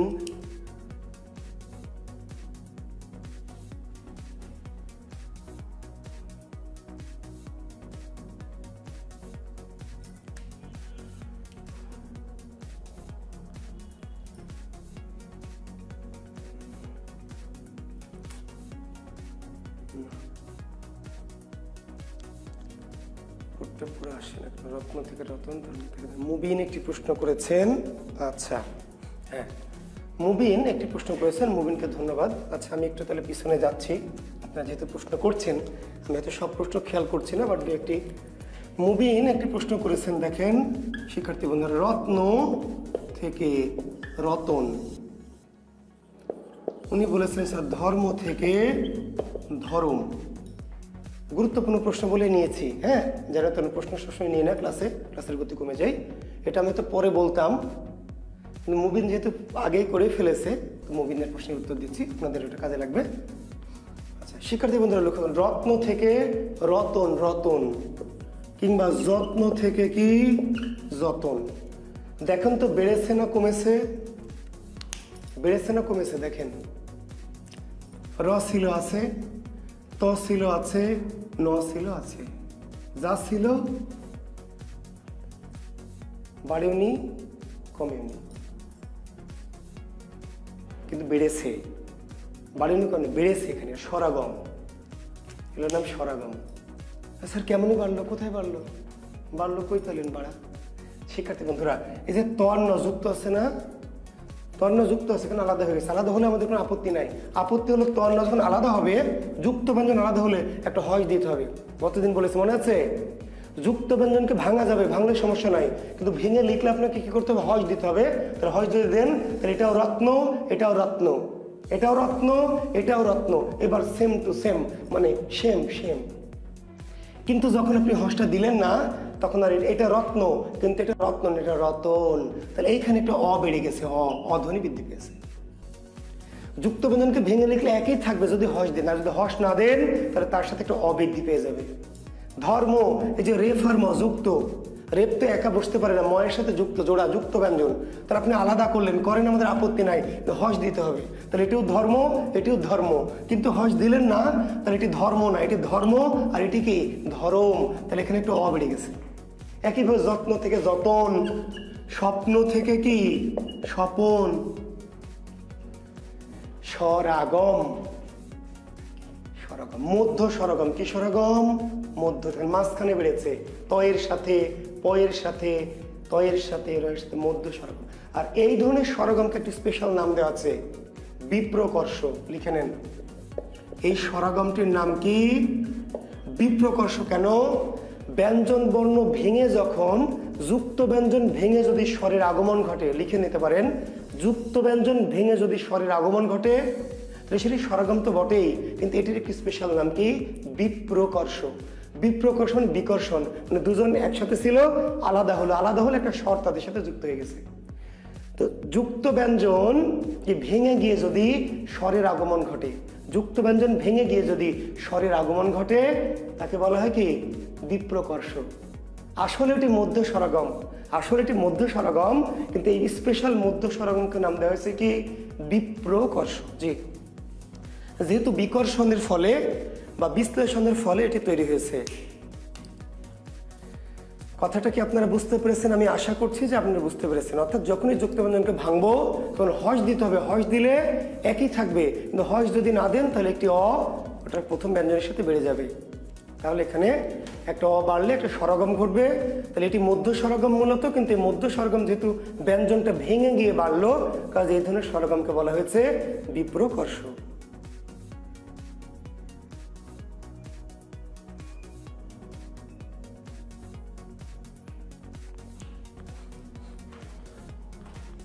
তাহলে এই কথাটা আমি আপনার প্রশ্নটা ক্লিয়ার করেছি। আচ্ছা, এখন আমরা এখানে আসি, আমার যে আলোচনা আমি শুরু করেছিলাম এখানে আসি। শিক্ষার্থী বন্ধুরা লক্ষ্য করেন, এবার আমার এখানে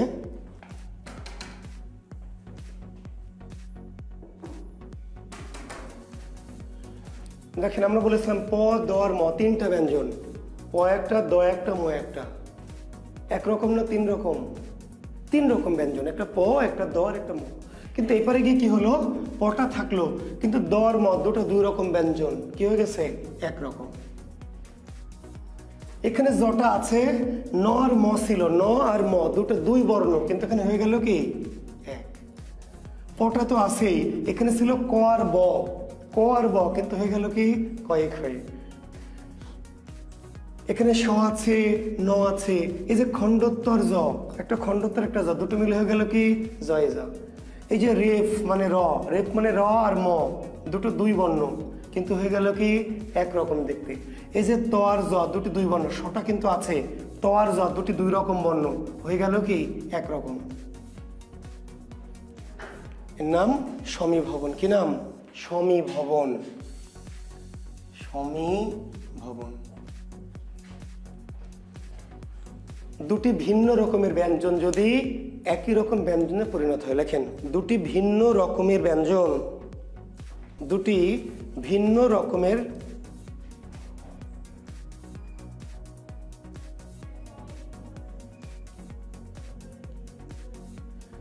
আচ্ছা, যদি হসন্ত দিয়ে শব্দ থাকে তাহলে সেটা কিসের উদাহরণ হবে? ফারজানা ইসলাম, এটা ধ্বনি পরিবর্তনের উদাহরণ হবে না। অন্তত পরিবর্তন যদি না হয় তাহলে সেটা কেমনে ধ্বনি পরিবর্তন হবে? অর্থাৎ হসন্ত যদি দেন তাহলে আগে যে শব্দ ছিল পরে তাই থাকলো, এটা শব্দ বিশ্লেষণ হলো কিন্তু ধ্বনি পরিবর্তন হলো না। পরিবর্তন তো থাকতে হবে, তো যেখানে কোনো পরিবর্তন হয়নি সেটি ধ্বনি পরিবর্তন না, এমনি বিশ্লেষণ। আমরা যেমন গতদিন শব্দ লিখে লিখে বিশ্লেষণ করেছি তেমন। আসলে সমীভবনের সংজ্ঞা কি আমি আরেকবার বলছি, আপনারা মিলিয়ে নেন যে ভিন্ন রকমের দুটি ব্যঞ্জন, ভিন্ন রকমের দুটি ব্যঞ্জন যদি একরকম ব্যঞ্জনে পরিণত হয়, ভিন্ন রকমের দুটি ব্যঞ্জন যদি একরকম ব্যঞ্জনে পরিণত হয়,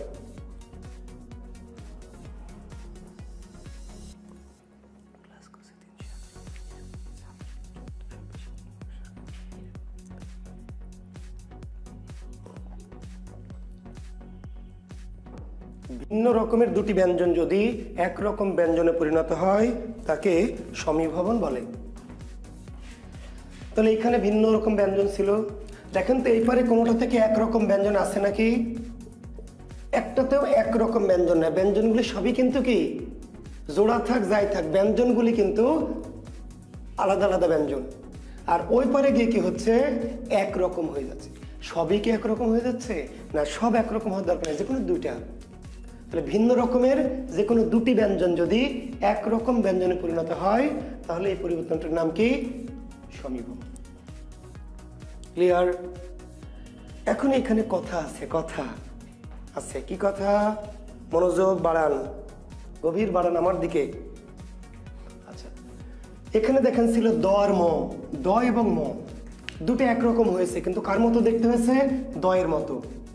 দ আর মটা পরিবর্তনে দুটো দ হয়, দ এর মতো হয়েছে। এখানে ন আর ম, এটা কি ন এর মতো হয়েছে? হয়েছে ন এর মতো, ম এর মতো হয়েছে। আবার বলছি ন আর ম, ন আর ম পরিবর্তন হয়ে দুটো দুই রকম একরকম হলো। কোনটার মতো হলো? ম এর মতো। এটা দ আর ম, ম এর মতো কেন হলো না? এটা ন আর ম যদি ম এর মতো হয়, এটা দ আর ম, ম এর মতো হতো, কেন হলো না? এই প্রশ্ন আপনার নয়, এই প্রশ্ন গবেষকের, যে তাত্ত্বিক, যে ফিলোসফার তার। আপনার কাজ দেখ, আমি আবার বলছি, পরীক্ষক দুইটা থেকে একরকম বানাবে, একরকম প্রথমটার মতো বানাইতে পারে, পরেরটার মতো বানাইতে পারে, দ্যাট ইজ তার খুশখুশ। আপনার কাজ দেখা, তাহলে পূর্বেরটার মতো করেছে, এটা দিয়েছে, তাহলে দুইটা কোনটার মতো দেখতে পেরেছে? পূর্বেরটার মতো। এর নাম হচ্ছে প্রগত। এর নাম কি? প্রগত সমীভবন। এখানে দুটি একরকম করেছে কিন্তু কোনটার মতো করেছে? পরেরটার মতো দেখতে হয়েছে, এর নাম পরাগত সমীভবন। দুই রকম দুটি বর্ণ একরকম হয়েছে, তার মানে সমীভবন। এখন এই যে একরকম হলো, আগের দুইটার কোনটার মতো? পূর্বেরটার মতো নাকি পরেরটার মতো? পূর্বের মতো হলে প্রগত, পূর্বের মতো হলে কি প্রগত, আর পরের মতো হলে পরাগত।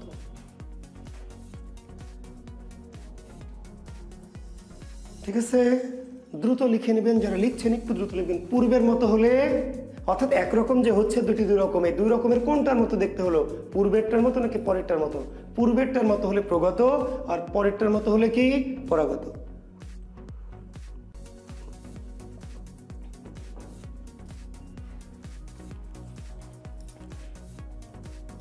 এখন দেখেন তো আপনাদের জন্য এবার প্রশ্ন আমার, হ্যাঁ বুঝেছেন কিনা? পক্ষ থেকে পক্ষ সমীভবন হয়েছে, কর ব একরকম দেখতে হয়েছে, কিন্তু কয়ের মতো হয়েছে না বয়ের মতো হয়েছে? কয়ের মতো, তাহলে প্রগত। পূর্বেরটার মতো, তাহলে প্রগত। সজ্জন থেকে সজ্জন, তাহলে স এবং ন কিন্তু আগের মতোই আছে, এই দুটি বর্ণ চেঞ্জ হয়েছে, খণ্ডত্ব আর জ। এই দুজন যে একরকম হলো, কোনটার মতো হলো? পূর্বেরটার মতো না পরেরটার মতো? নিশ্চয়ই বুঝতে পারছেন, পরেরটার মতো। এটার নাম কি? পরাগত। ধর্ম থেকে ধম্ম, শিক্ষার্থী বন্ধুরা, এই যে রেফ মনে আছে তো? রেফ মানে র আর ম দুটো হয়েছে কার মতো? ম এর মতো। তাহলে রেফ আগে না ম আগে? রেফ আগে, ম কি পরে? তাহলে ম এর মতো দেখতেছে, পরেরটার মতো, তাহলে পরাগত। সত্য থেকে সত্য, তর জ ছিল দুই রকম, একরকম হয়েছে না হয়নি? একরকম দেখতে হয়েছে না হয়নি? একরকম দেখতে হয়েছে, কিন্তু একটা ঘটনা হলো, তয়ের মতো হয়নি, জয়ের মতো হয়নি। আমরা বললাম যে দুজন পরিবর্তন হবে, যে দুটি দুই রকম, তাদেরই একজনের মতো দেখতে হবে, এর আগে যেটা ঘটলো। কিন্তু এবার কি হয়েছে? ওদের মতো হয়নি। তাহলে দেখেন, যখন বাচ্চা কাচ্চা হয়, তাই না, পোলাপান হয়, তখন মায়ের মতো হয়, নাহলে কার মতো হয়? বাবার মতো। মানুষ বলে, ওরে আল্লাহ, বাচ্চাটা একবারে মায়ের মতো, মায়ের মতো চোখ, মায়ের মতো নাক, মায়ের মতোই কান, গাল, অথবা বাবার মতো।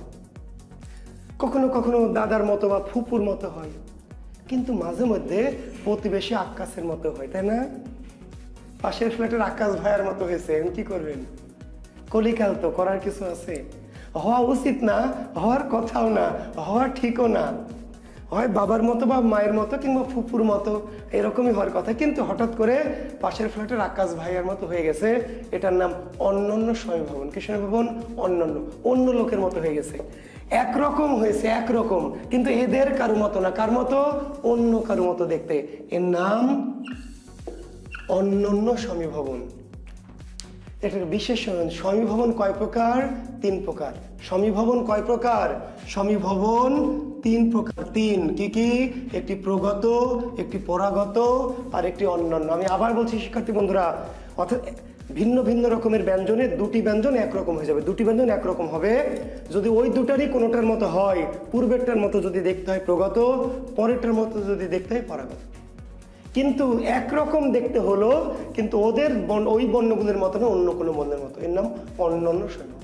যদি বলেন এরকম আরো 4-5টা উদাহরণ দেন, এরকম উদাহরণ বেশি নাই। কেন বেশি নাই? এমন ঘটনা বেশি ঘটা তো ভালো না, যত কম ঘটে তত মঙ্গল, নাকি না? ঘরে ঘরে ঘটুক তাই চান। আসলে এটি একটু ব্যতিক্রম, এমন হওয়ার কথা না, উচিত না, কিন্তু হঠাৎ করে হয়ে গেছে, কিছু করে না, কিন্তু খুব অ্যাভেলেবল না। অর্থাৎ যেই ব্যঞ্জনগুলো পরিবর্তন হবে ওদেরই কোনো একটার মতো দেখতে হবে, কিন্তু এটা অন্য একটার মতো হয়ে গেছে, অন্যান্য সমীভবন। তাহলে পরীক্ষা যদি আসে নিচের কোনটি সমীভবন, তাহলে সমীভবন খুঁজবেন। আর কি জাতীয় সমীভবন? কোনটি প্রগত সমীভবন, কোনটি পরাগত, কোনটি অন্যান্য। জি, লেখেন বিসমীভবন। বিসমীভবন, সমীভবনের বিপরীত প্রক্রিয়াকে বলা হয় বিসমীভবন। সমীভবনের বিপরীত প্রক্রিয়াকে বলা হয় বিসমীভবন।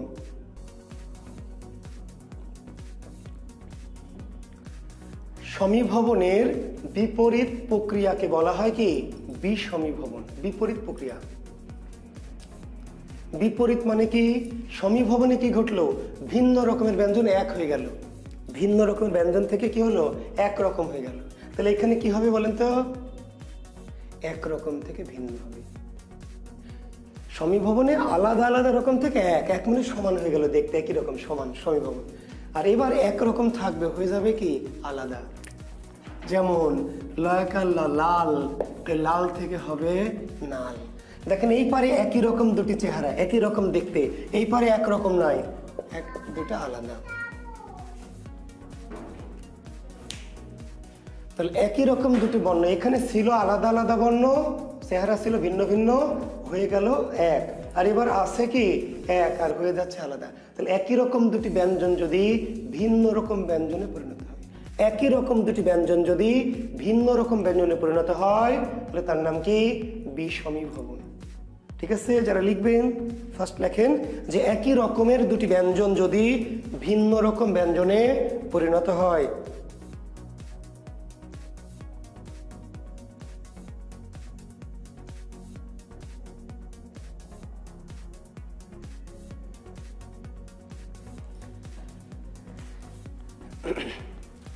একই রকমের দুটি ব্যঞ্জন যদি ভিন্ন রকম ব্যঞ্জনে পরিণত হয় তাকে বিষমীভবন বলে।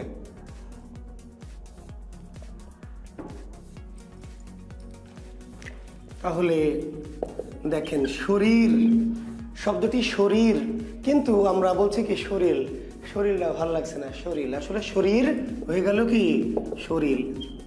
শিক্ষার্থী বন্ধু দেখেন এখানে দুটো একই রকম দেখতে বর্ণ ছিল, এবার কি একরকম আছে, আলাদা হয়ে গেছে। এই যে দেখেন একটি শব্দ ছিল লাঙ্গল, লাঙ্গল হয়ে গেছে কি নাঙ্গল। এরশাদের নাঙ্গল, নাঙ্গলেই মঙ্গল, আসলে নাঙ্গল না, শব্দটি হচ্ছে লাঙ্গল। এই লাঙ্গলটাই গ্রামের কৃষক ধ্বনি পরিবর্তন ঘটিয়ে বানিয়েছে কি নাঙ্গল। তাহলে কি পরিবর্তন ঘটিয়েছে, এখানে ছিল দুইটা ল একই বর্ণ, দেখেন দুইটা ল একই বর্ণ একই চেহারা, কিন্তু এই পারে আর এক চেহারা নেই, কি হয়ে গেল দুইটা আলাদা ব্যঞ্জন। বুঝতে পারলেন? দেখেন একটি শব্দ, খুব মজার একটি শব্দ বলছি, আনারস। মজার কেন, খেতে মজা এই জন্য না। আচ্ছা, আনারস এই শব্দটি পর্তুগিজ ভাষার শব্দ, অনেকেই জানেন, আমরা পড়াবো শব্দ প্রকরণ আমাদের পড়ার মধ্যে আছে, কোনটি পর্তুগিজ, কোনটি তুর্কি, কোনটি ওলন্দাজ ইত্যাদি। আনারস শব্দটি পর্তুগিজ, আপনারা জানেন। পর্তুগিজ ভাষা যদি আমি 1 কোটি বই আপনাকে পড়তে দিই, ওর মধ্যে আনারস বলে কোনো শব্দ আপনি খুঁজে পাবেন না। 1 কোটি না, পর্তুগিজ ভাষায় যত বই আছে, যত কোটি, সব বই পড়বেন, কোথাও পর্তুগিজ ভাষার কোথাও আনারস বলে কোনো শব্দ নাই। আসলে পর্তুগিজ ভাষায় আনারস বলে কোনো শব্দ নাই। তার আমাদের বইয়ে যে দেওয়া আছে পর্তুগিজ আনারস, পর্তুগিজ শব্দ, আসলে আনারস না, পর্তুগিজ ভাষায় শব্দটা ছিল আনানস, আনানস। পর্তুগিজ ভাষার শব্দটা আনানাস। আমরা যখন ওদের কাছ থেকে নিয়েছি, শুনেছি, তখন ভাবলাম যে আনানস আবার কি, পাগলা নাকি বেটা, পর্তুগিজরা গাধা নাকি, আনানস কি, আনারস, যার মধ্যে এত রস, তার নাম কি আনারস, রস। আসলে শব্দটা ছিল আনানাস। আর আমরা যখন নিলাম পর্তুগিজের কাছ থেকে, তখন আমরা আমাদের মতো করে বানিয়ে নিলাম কি আনারস। বুঝতে পারলেন? তার মানে এখানে আমরা পর্তুগিজ ভাষা থেকে নিয়েছি, আসলে শব্দ সময় উৎস ভাষা পর্তুগিজ, তাতে সন্দেহ নেই, কিন্তু আমরা নেওয়ার সময় কি করেছি, একটু চেঞ্জ করে দিয়েছি। এই যে চেঞ্জটা করেছি, কোন পদ্ধতিতে চেঞ্জ করেছি, বিষমীভবন পদ্ধতিতে। কেন বিষমীভবন? অর্থাৎ দুটো একই রকম বর্ণ ছিল, দুটো ন ন ছিল, এই পারে দুটো একরকম না থেকে দুই রকম। ক্লিয়ার কথাটি? তার মানে একই রকম দুটি বর্ণ যদি ওই পারে গিয়ে দুই রকম দেখতে হয়ে যায়, ভিন্ন রকম হয়ে যায়, এর নাম বিষমীভবন। ঠিক আছে? এরকম উদাহরণ আরো 50টা আছে। বললেন স্যার আপনি সবগুলো লিখে দেন, আমরা মুখস্থ করি না। আপনি বিষমীভবনের এখন যেখানে যে শব্দ পাবেন, যেখান থেকে খুশি শব্দ আপনি নিবেন, নিয়ে তাকাবেন, দেখবেন যে বিষমীভবন। তাকালে বোঝা যাবে যে একই রকম দুইটা ছিল, ওই পারে গিয়ে আলাদা হয়ে গেল বিষমীভবন। আলাদা ছিল এই পারে, ওই পারে গিয়ে কি এক হয়ে গেল তো সমীভবন। আর বিষমীভবনের কোনো ভাগ টাগ নাই, বিষমীভবন বিষমীভবন।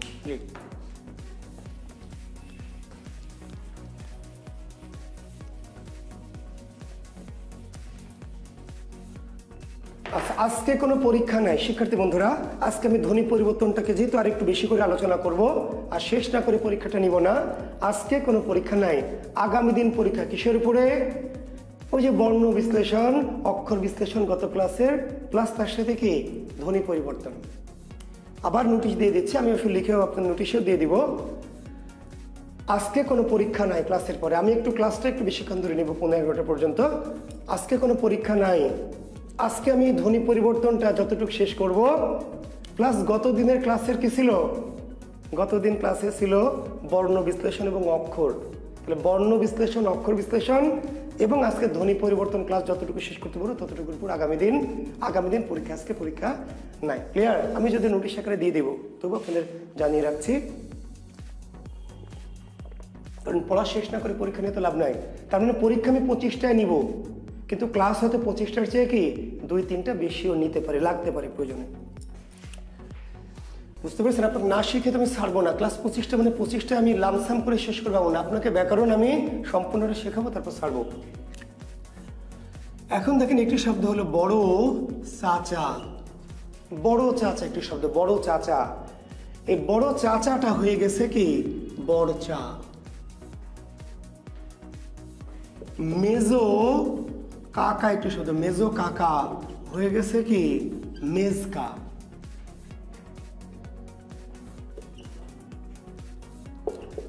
সেজো দিদি একটা শব্দ হয়ে গেছে কি সেজদি।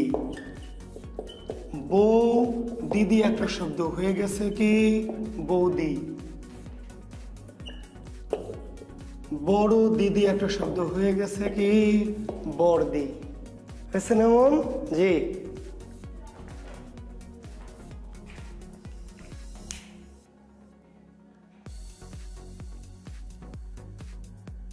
কাজী মোমো কুইন, স্যার আমি কিভাবে এক্সাম দিব?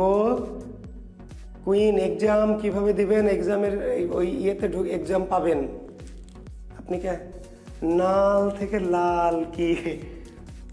আব্দুর রহিম, নাল থেকে লাল না তো বাবা। আব্দুর রহিম আমার প্রিয় শিক্ষার্থী একজন প্রশ্ন করেছে, স্যার নাল থেকে লাল কি?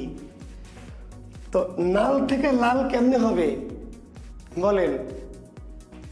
আপনার মায়ের কাছ থেকে আপনি হবেন, না আপনার কাছ থেকে আপনার মা হবে? কোনটা হবে? তার মানে নাল থেকে তো লাল না, আগের শব্দ কি লাল, এ লাল থেকে হয়েছে নাল।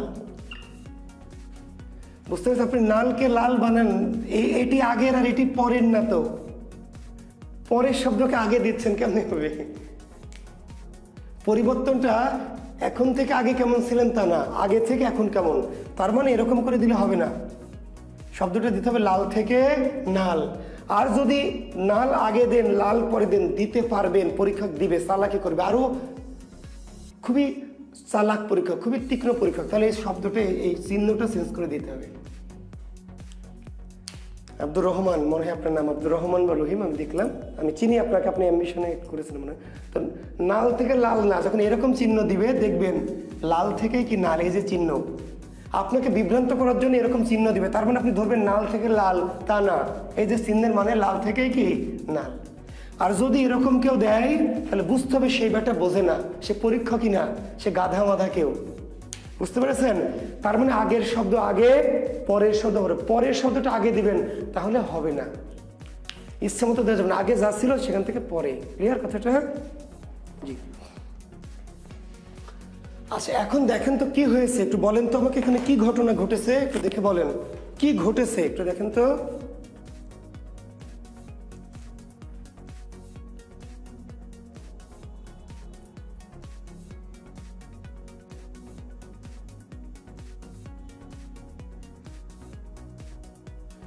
আচ্ছা যারা নিউ কুইন, যারা নিউ তারা পরীক্ষা যেদিন হবে, আগামী দিন হবে, আপনি লিঙ্ক পেয়ে ওই যেমন করে পড়ছেন, আমি শেষে একটু বলে দিব, এখন ক্লাসের মধ্যে বলছি না।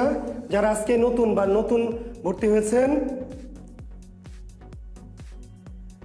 তারা আমি শেষে বুঝিয়ে দিব। আচ্ছা কমেছে, কমেছে,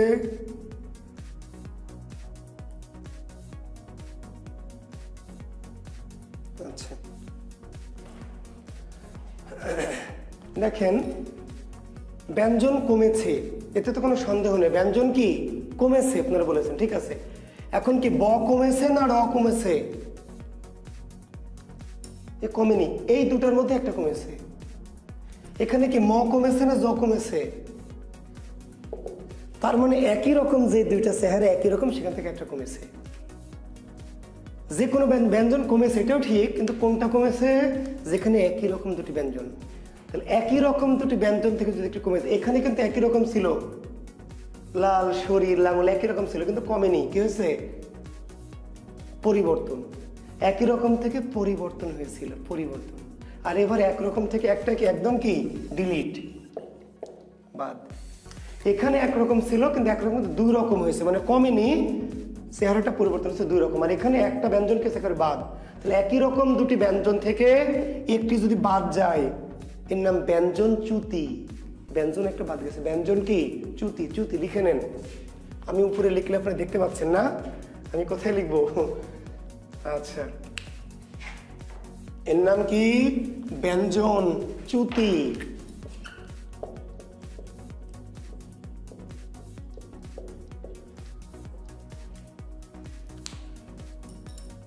একই রকম দুটি ব্যঞ্জন থেকে একটির বাদ যাওয়াকে, ব্যঞ্জন বাদ গেলেই হবে না, কোথা থেকে বাদ যাইতে হবে?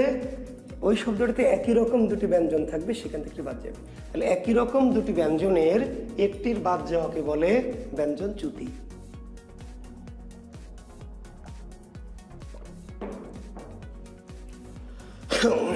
একই রকম দুটি ব্যঞ্জনের একটির বাদ যাওয়াকে বলে ব্যঞ্জনচ্যুতি।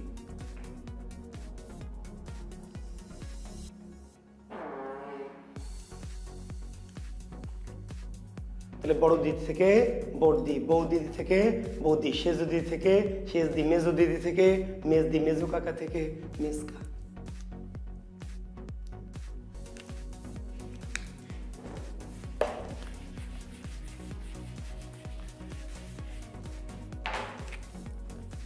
এখন দেখেন তো, ফলাহার থেকে ফলার, তাকান, এসব ফলাহার থেকে ফলার। কি হয়েছে এখানে দেখেন তো, কি ঘটেছে? এই হাঁটা দেখেন লোপ পেয়েছে, হাঁটা কি লোপ পেয়েছে, মেলান, ফলার থেকে ফলে শুধু হাঁটা বাদ চলে গেছে। তাহলে একটা ব্যঞ্জন বাদ গেছে না, স্বর সহ ব্যঞ্জন বাদ গেছে, ব্যঞ্জন কমে গেছে। তো এটা কি ব্যঞ্জনচ্যুতি? এটা ব্যঞ্জনচ্যুতি না। কেন ব্যঞ্জনচ্যুতি না? ব্যঞ্জন বাদ গেলে হবে না। আমি আবার বলছি, আপনি কিন্তু পরীক্ষায় ভুল করবেন না। যত রকম কনফিউশন ক্লাসে আসুক, পরীক্ষার জন্য না হয়। ব্যঞ্জন বাদ গেছে, এটাও ব্যঞ্জন বাদ গেছে, এখানে ব্যঞ্জন বাদ গেলে, ব্যঞ্জন বাদ গেলে ব্যঞ্জনচ্যুতি না। একই রকম দুটি ব্যঞ্জন থেকে একটি ব্যঞ্জন বাদ গেলে ব্যঞ্জনচ্যুতি। কিন্তু একরকম নাই, তাও তো বাদ যেতে পারে। বাংলা ভাষায় যত শব্দ আছে সব জায়গায় কি একই রকম ব্যঞ্জন থাকতে হবে? থাকবে, তার কি মানে আছে? অনেক শব্দ আছে না একরকম ব্যঞ্জন নেই, তাও যদি কোনো ব্যঞ্জন বাদ যায়, এর নাম অন্তর্হতি।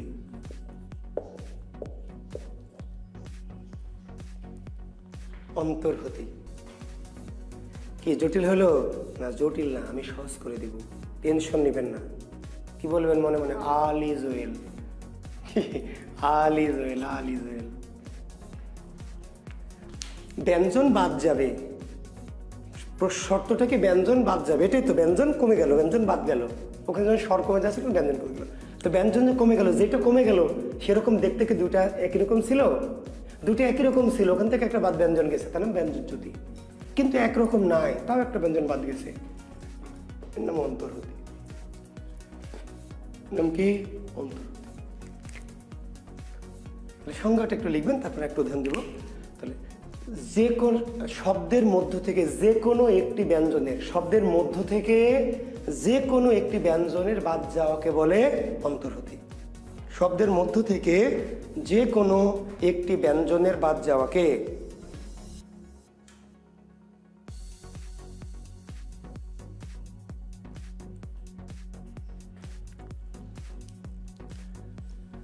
শব্দের মধ্য থেকে যে কোনো একটি ব্যঞ্জনের বাদ যাওয়াকে বলা হয় ব্যঞ্জনচ্যুতি।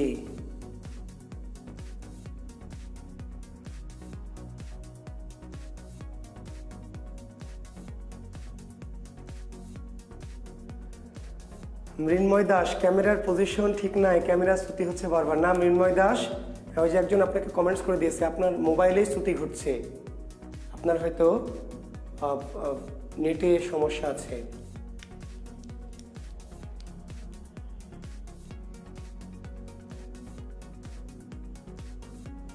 স্বরাগমার বিপ্রকর্ষ কি এক? হ্যাঁ, একই তো বললাম, স্বরাগমার বিপ্রকর্ষ এক, স্বরাগমার বিপ্রকর্ষ এক, শুধু পার্থক্য হচ্ছে যে ওই ব্যঞ্জন ভেঙে গিয়ে আসবে বিপ্রকর্ষ, ব্যঞ্জন ভেঙে গিয়ে চলে আসে বিপ্রকর্ষ। অন্তরয় স্যার গ্রুপে পোস্ট করলে অ্যাপ্রুভ করেন না কেন? আমি তো অ্যাপ্রুভ করি না অন্তর, অ্যাপ্রুভ করার দায়িত্ব জাকির বিসিএস এর যারা কর্তৃপক্ষ তাদের। হ্যাঁ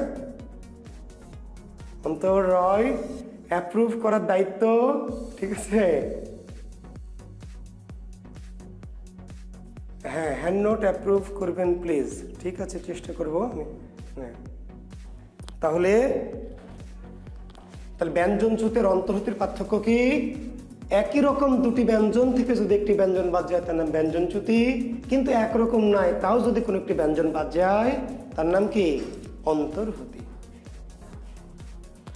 তাহলে দেখেন, একটি শব্দ হলো কি? ফাল্গুন। ফাল্গুন, এখন এখান থেকে যদি কোনো একটা ব্যঞ্জন আমি বাদ দিই বা পরীক্ষক যদি বাদ দেয়, যা খুশি তাই বাদ দিই, কিন্তু কোনোদিন এটা ব্যঞ্জন চ্যুতি হতে পারবে না। হবে? তাহলে ব্যঞ্জন চ্যুতি হতে হলে শর্ত কি? অবশ্যই একই রকম দুটি থাকতে হবে। এইখানে কি একই রকম কোনো ব্যঞ্জন আছে? তার মানে এখান থেকে যা খুশি তাই বাদ দিলেও ব্যঞ্জন চ্যুতি হতে পারবে না। ব্যঞ্জন চ্যুতি হতে হলে ওই শব্দ আগে থেকে একই রকম দুটি ব্যঞ্জন থাকতে হবে। তার মানে যে ফাল্গুন থেকে যে ফাগুন হলো, তাহলে বাদ গেল ল। ল কি দুইটা ছিল? না, একটাই ছিল, তাহলে অন্তর্হতি। যে ব্যঞ্জনটা বাদ গেছে ওটা কি ওরকম দুইটা থেকে একটা বাদ গেছে নাকি একটা থেকে বাদ গেছে? একই রকম দুইটা থেকে একটা বাদ গেলে ব্যঞ্জন চ্যুতি, আর ওরকম যদি একটাই থাকে সেটি বাদ যায়, সেটির নাম অন্তর্হতি। ক্লিয়ার? যে ব্যঞ্জনটা বাদ গেছে, আমি আবার বলছি, যে ব্যঞ্জনটা বাদ গেছে দেখবেন ওরকম কি দুইটা ছিল কিনা। দুইটা থেকে একটা বাদ গেছে ব্যঞ্জন চ্যুতি, যেটা বাদ গেছে ওটা দুইটা না, ওটা একটাই ছিল, তার নাম অন্তর্হতি। এখন দেখেন একটি শব্দ হলো পাকা। এখান থেকে কি? পাক্কা। পাকা থেকে পাক্কা। একটু আগে আমরা একটা শব্দ লিখেছিলাম শিক্ষার্থী বন্ধুরা, দেখেন পক্ক থেকে পক্ক। খেয়াল করেন, সমীভবনে লিখেছিলাম, সমীভবনে, পক্ক থেকে পক্ক।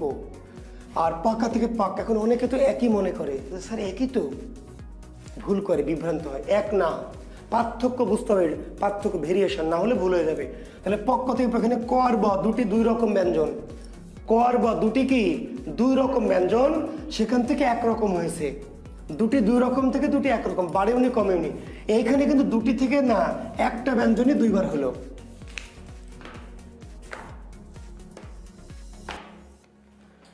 স্বর বাদ গেলে কি বলা হবে? এটা আবার কার প্রশ্ন? কোন অগা? এই অগা মগা গুলো যে কই থেকে আসছে, মহা মুশকিল। সাদি আফরিন, স্বর বাদ গেলে স্বরলোপ বলা হবে। আপনাকে তো শুরুতেই 100 ঘন্টা ধরে বোঝালাম। সাদি আফরিন, স্বর বাদ গেলে কি বলা হবে স্যার? স্বর বাদ গেলে যে স্বরলোপ বলা হবে, সেটা শুরুতে আধা ঘন্টা তো ওইটাই বোঝালাম, স্বরলোপ। আপনি কি বুঝলেন এতক্ষণ? কখন ঢুকেছেন ক্লাসে?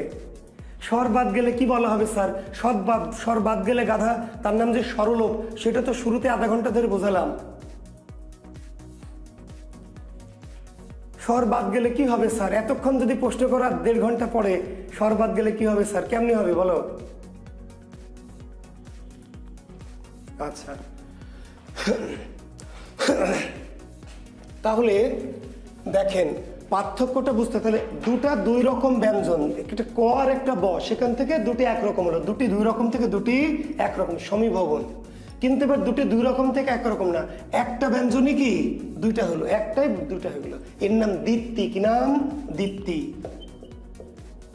ব্যঞ্জন দীপ্তি, বা কোনো বই লেখা আছে কি দ্বিত্ব ব্যঞ্জন।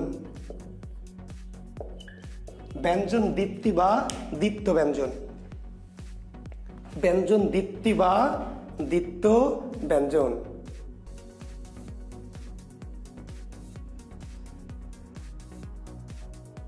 আচ্ছা, মাত্র আসলে তো প্রশ্ন করা যাবে না। 1.5 ঘন্টা পরে যদি ঢোকেন তাহলে ক্লাস না করে প্রশ্ন করা যাবে না তো ভাই। প্রশ্ন করলে ক্লাসের ইয়েটা নষ্ট হয়।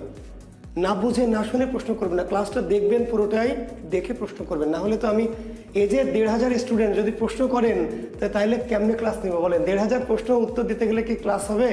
ক্লাসটা করতে হলে মানে প্রশ্ন করতে হলে আপনাকে বুঝে শুনে ভালো প্রশ্ন করবেন, না হলে তো ক্লাস নিতে পারবো না। সবাই যদি একটা করে প্রশ্ন করেন তাহলে তোমাকে 1,500 প্রশ্নের উত্তর দিতে হবে, কেমনে দিব বলেন?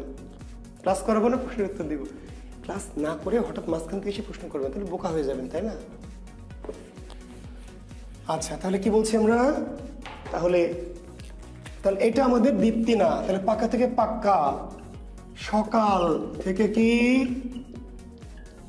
সকাল, সকাল থেকে সকাল। ছোট থেকে কি ছোট্ট। সকাল থেকে সকাল, ছোট থেকে কি ছোট্ট। মানে একই ব্যঞ্জন দুইবার হয়ে যাচ্ছে। একটা ব্যঞ্জন কি দুইবার হয়ে গেল, এর নাম ব্যঞ্জন দীপ্তি। আচ্ছা, এখন কেন হয় এটা একটু বলে নেই, তাহলে আপনার মনে একটা সুবিধা হয়েছে। স্যার কেন এরকম হচ্ছে, একটা ব্যঞ্জনকে কেন আমরা দুইবার বলছি?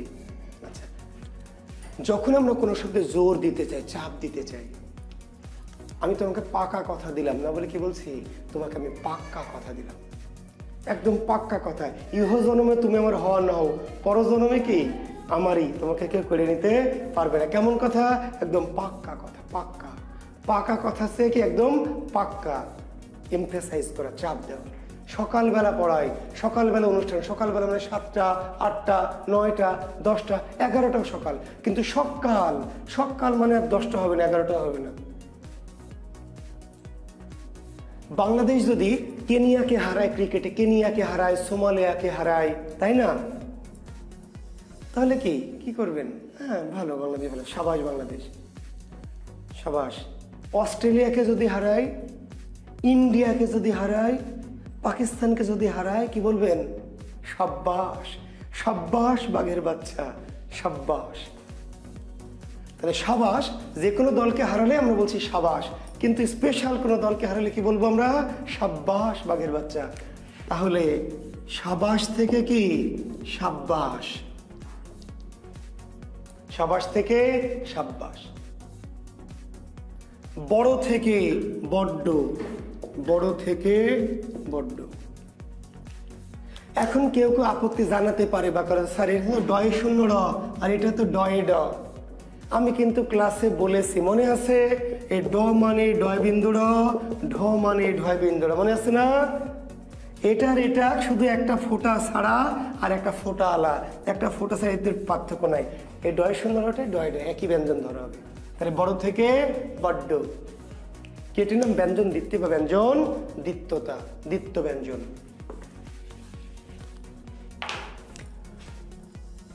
লেখেন অভিশ্রুতি।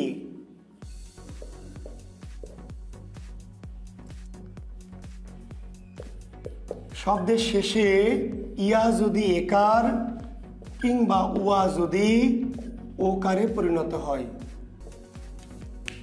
শব্দের শেষে ইয়া যদি একার এবং উয়া যদি ওকারে পরিণত হয়। শব্দের শেষে কোথায়? শব্দের শেষে ইয়া যদি একার এবং উয়া যদি ওকারে পরিণত হয়।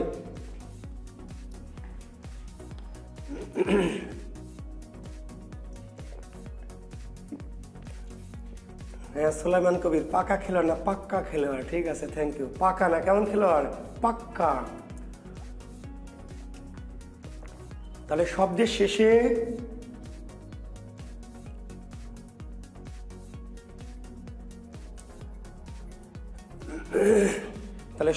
শেষে ইয়া যদি একার এবং ওয়া যদি কি ওকারে পরিণত হয়, শব্দের শেষে ইয়া যদি একার এবং উয়া যদি ওকারে পরিণত হয়,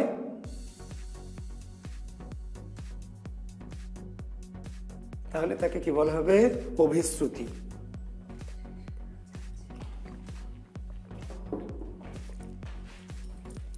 যেমন কোরিয়া, তাহলে কোরিয়া, এই যে ইকারটা কিন্তু রয়ের পরে, মনে আছে শিক্ষার্থী বন্ধু? ইকারটা রয়ের পরে, তাহলে এই যে ই রয়ের পরে আর অন্তস্থ আকার ই আ, এটা ই আটার ক আর রটা থাকলো, আর ই আর আ এটা মিলে কি হলো? একার।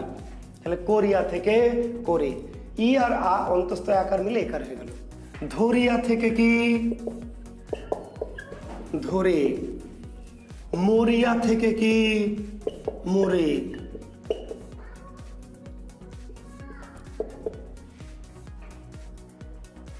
তাহলে শব্দের শেষে ইয়া থেকে কি হয়ে যাচ্ছে?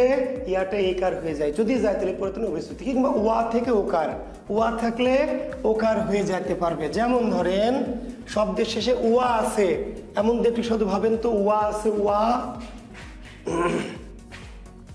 মাসুয়া, মাসুয়া, সেখান থেকে মেসো, মাসুয়া থেকে মেছো। শিক্ষার্থী বন্ধুরা, ওয়া ওকার হয়েছে না হয়নি? এই যে উয়া, উয়া হয়ে গেছে কি ওকার। এখন কেউ বলবেন স্যার এই যে ময় যে আকার ছিল, আকার যে আবার একার হয়ে গেল? আকার একার হয়ে গেছে, হোক গা। উয়াটা ওকার হয়েছে না হয়নি? শব্দের শেষে উয়া যদি ওকার হয় তাহলে অভিশ্রুতি, এর সাথে আরো যা খুশি তাই ঘটুক গা। প্লিজ, শব্দের শেষে ওয়াটা ওকার হয়েছে, হয়েছে, অভিশ্রুতি হয়েছে। এই শব্দে আরো ছোটখাটো কোনো পরিবর্তন ঘটলে ঘটতেও পারে, নাও পারে, কিন্তু ঘটলেও কোনো সমস্যা নেই। গাছুয়া,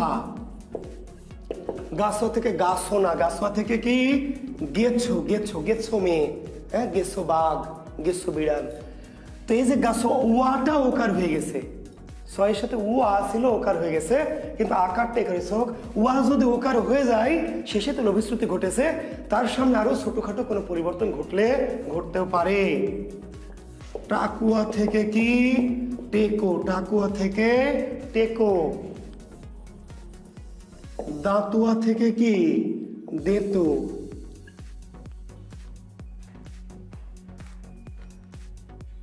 দাঁতুয়া থেকে দেতো, টাকুয়া টেকো, গাছুয়া গেছো, মাসুয়া মেসো।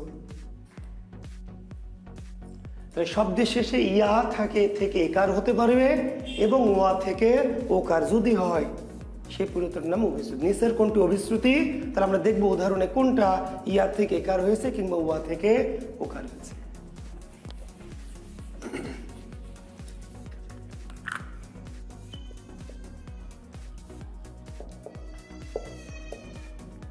অসমীকরণ, পুরাতনটার নাম কি অসমীকরণ।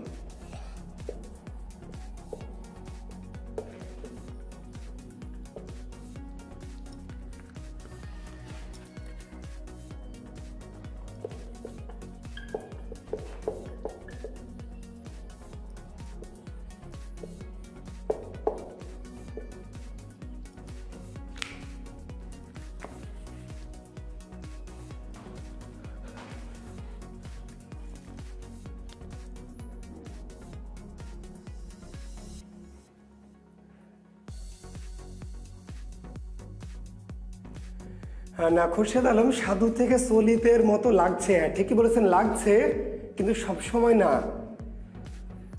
ঠিক আছে। মাসুয়া থেকে মেসো, গাছুয়া থেকে গেছে, এগুলো সাধু চলিত না। ইয়া থেকে একার হয়তো আপনি বলতে পারেন, কিন্তু ওই যে টাকুয়া টেকো, দাঁতুয়া দেতো, এগুলি সাধু চলিত না, ঠিক আছে। কাজে সাধু চলিত বলে দিলে। সারোয়ার হোসেন বাপি, রয়ের উচ্চারণ তো রয়ের মতো হয় কিন্তু দেখতে হয় ডয়ের মতন, তাহলে ড ও ড শূন্য কি এক হয় কিভাবে?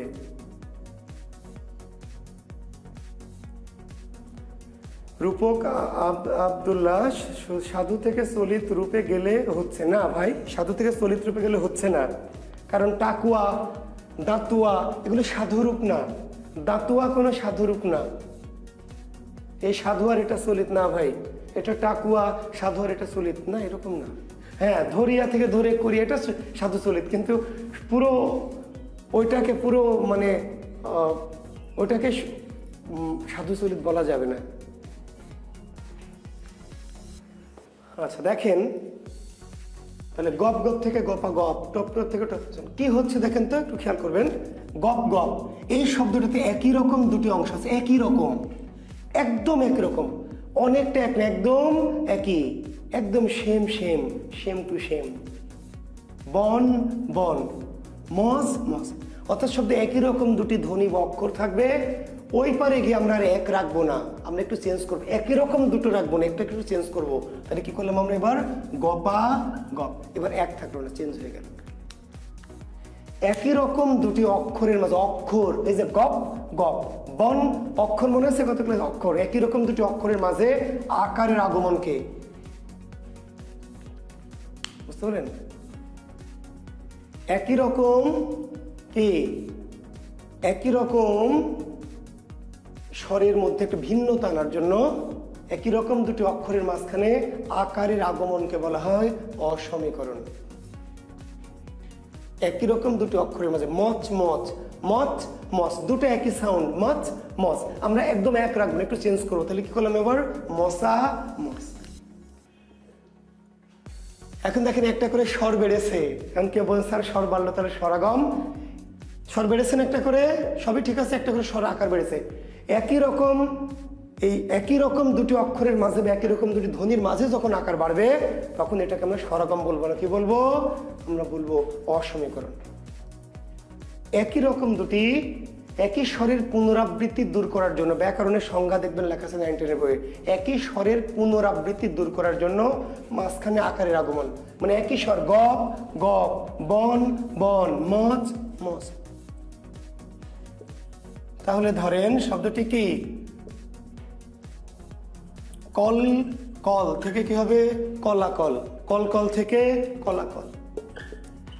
ধম ধম থেকে কি হবে ধমাধম। মট মট থেকে কি হবে মোটামোট। একই রকম দুটি অক্ষরের মাঝখানে একটা কি আকারের আগমন ঘটবে। আচ্ছা, গাইয়া থেকে গেও,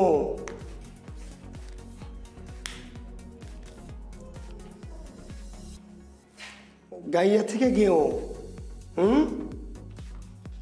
দেখেন ইয়া থেকে একার না হয়ে ওকার হয়েছে, তাহলে এটা আমাদের অসমীকরণ হবে না। অসমীকরণ হতে হলে ইয়া থেকে একার হতে হবে, গে গে, তাহলে হবে। মাঠুয়া থেকে মেঠো, তাহলে হবে। কিন্তু গাইয়া থেকে গেও, তাহলে এটি আমাদের আগের পরিবর্তনে যাবে না, কারণ আমাদের ইয়া কখনো ওকার হতে পারবে না। ইয়া যদি ওকার হয় তাহলে সেটি কি হবে আমরা আগে যে পদ্ধতি দিলাম, কি পদ্ধতি দিয়েছিলাম ওটাকে আমরা অভিশ্রুতি হবে না, ঠিক আছে। অভিশ্রুতি হলে ইয়াটা একার হতে হবে আর ওয়াটা ওকার। এখন এটা কি যদি বলেন তাহলে সেটা আমি আসছি।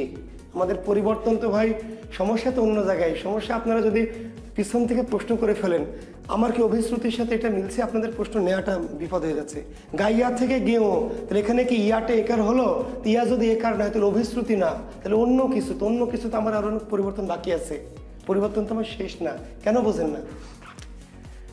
আচ্ছা, অসমীকরণ। আচ্ছা, তো আজকের মতো থামবো, আর একটা শেষ পরিবর্তন করব, করে থেমে যাব। ওকে, দেখেন শব্দটি হচ্ছে, প্লিজ খেয়াল করেন, রিকশা। এখান থেকে বলছে কি রিস্কা, রিকশা থেকে রিস্কা। মুরগি থেকে মুগরি, বাক্স থেকে বাস্ক, লাভ থেকে ফাল,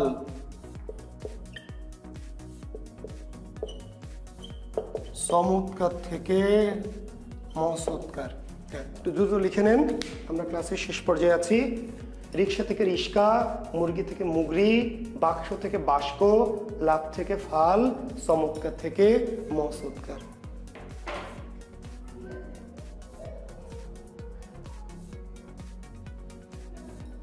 লেখেন লেখেন, একটু তাড়াতাড়ি লেখেন, শেষ করবো আমরা।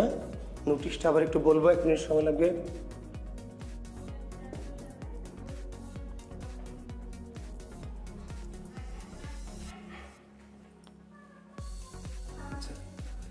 দেখেন রিক্সা থেকে রিস্কা, তাকান একটু, সব না লেখা বেড়েছে না কমেছে দেখেন তো। স্বর বা ব্যঞ্জন কিছু বাদ গেছে, বা কিছু বেড়েছে, বা কিছু ডাবল হয়েছে, কিছু একরকম হয়েছে, কি ঘটেছে একটু তাকিয়ে বলেন। ওই যে ভিজুয়াল, ওই যে কি পিক্টোরিয়াল, তাহলে এইটা আর এটা দুটা ছবি, এর মধ্যে কোনো কিছু বাড়া কমা, কোনো দ্বিত্ব হওয়া, কোনো ডাবল হওয়া, কোনো কিছু আছে দেখেন তো। বেড়েছে না, তাহলে কি কমেছে না, কি হয়েছে? যা ছিল তাই আছে, শুধু কি হয়েছে স্থান পরিবর্তন করেছে। স্থান, ক ছিল মাঝে, চলে গেছে শেষে, স ছিল শেষে, চলে এসেছে একটু আগে। রগ সবই আছে, ম আছে, রস্যু আছে, র আছে, গ আছে, রস্যই আছে, সবই আছে, সবাই আছে। কেউ বাড়েনি, কেউ কমেনি, কেউ ডাবল হয়নি, কেউ চেঞ্জ, সবাই আছে, শুধু কি জায়গা চেঞ্জ, জায়গা চেঞ্জ। আপনাদের যাদের গ্রামে বাড়ি, আমার বাড়ি কিন্তু গ্রামে, আমার গ্রামের বাড়ি একদম প্রত্যন্ত গ্রাম, পাবনার ঈশ্বরদী উপজেলার মাঝদিয়া গ্রামটির নাম। পাবনা জেলার ঈশ্বরদী উপজেলার মাঝদিয়া গ্রাম, প্রত্যন্ত গ্রাম। তো ছোটবেলায় ঝড় আসতো, কালবৈশাখী ঝড়, 5-এ পড়ে। আমাদের তখন মাটির ঘর, দেওয়াল আর টিন উপরে, প্রচণ্ড ঝড়। হঠাৎ করে গাছের একটা ডাল, আম গাছের ডাল মড়মড় করে ভেঙে আমাদের গাছের মাথা, মানে টিনের চালে পড়লো। আমরা তো ভয় দিশাহারা। একটু পরে আবার দেখি টিন একটা উড়ে চলে গেল ওই গাছের ডালে। ডাল ভেঙে কোথায় পড়লো? চালে। সাল উড়ে কোথায় গেল? ডালে। ঝড়ের শেষে দেখা গেল সালও আছে ডালও আছে, কিন্তু যেখানে থাকার কথা ছিল সেখানে নাই। এই ঘটনাটির নাম হলো প্রাকৃতিক বিপর্যয়। যে ঘটনাটির গল্প করছে এটার নাম কি? প্রাকৃতিক বিপর্যয়। আচ্ছা, এমন কি হবে যে সাল বা ডাল দুনিয়ার কোথাও নাই? সালও থাকবে ডালও থাকবে, কিন্তু যেখানে যার থাকার কথা সেখানে না থেকে অন্য কোনো জায়গায়, এটা প্রাকৃতিক বিপর্যয়। আর এই ঘটনাটার নাম কি? ব্যঞ্জন বিপর্যয়। ব্যঞ্জন, এটার নাম হলো ব্যঞ্জন বিপর্যয়। ব্যঞ্জন বিপর্যয়, বা কোনো বই লেখা আছে কি ধ্বনি বিপর্যয়। ধ্বনি বিপর্যয় বা ব্যঞ্জন বিপর্যয়। ধ্বনি বিপর্যয় বা ব্যঞ্জন বিপর্যয়।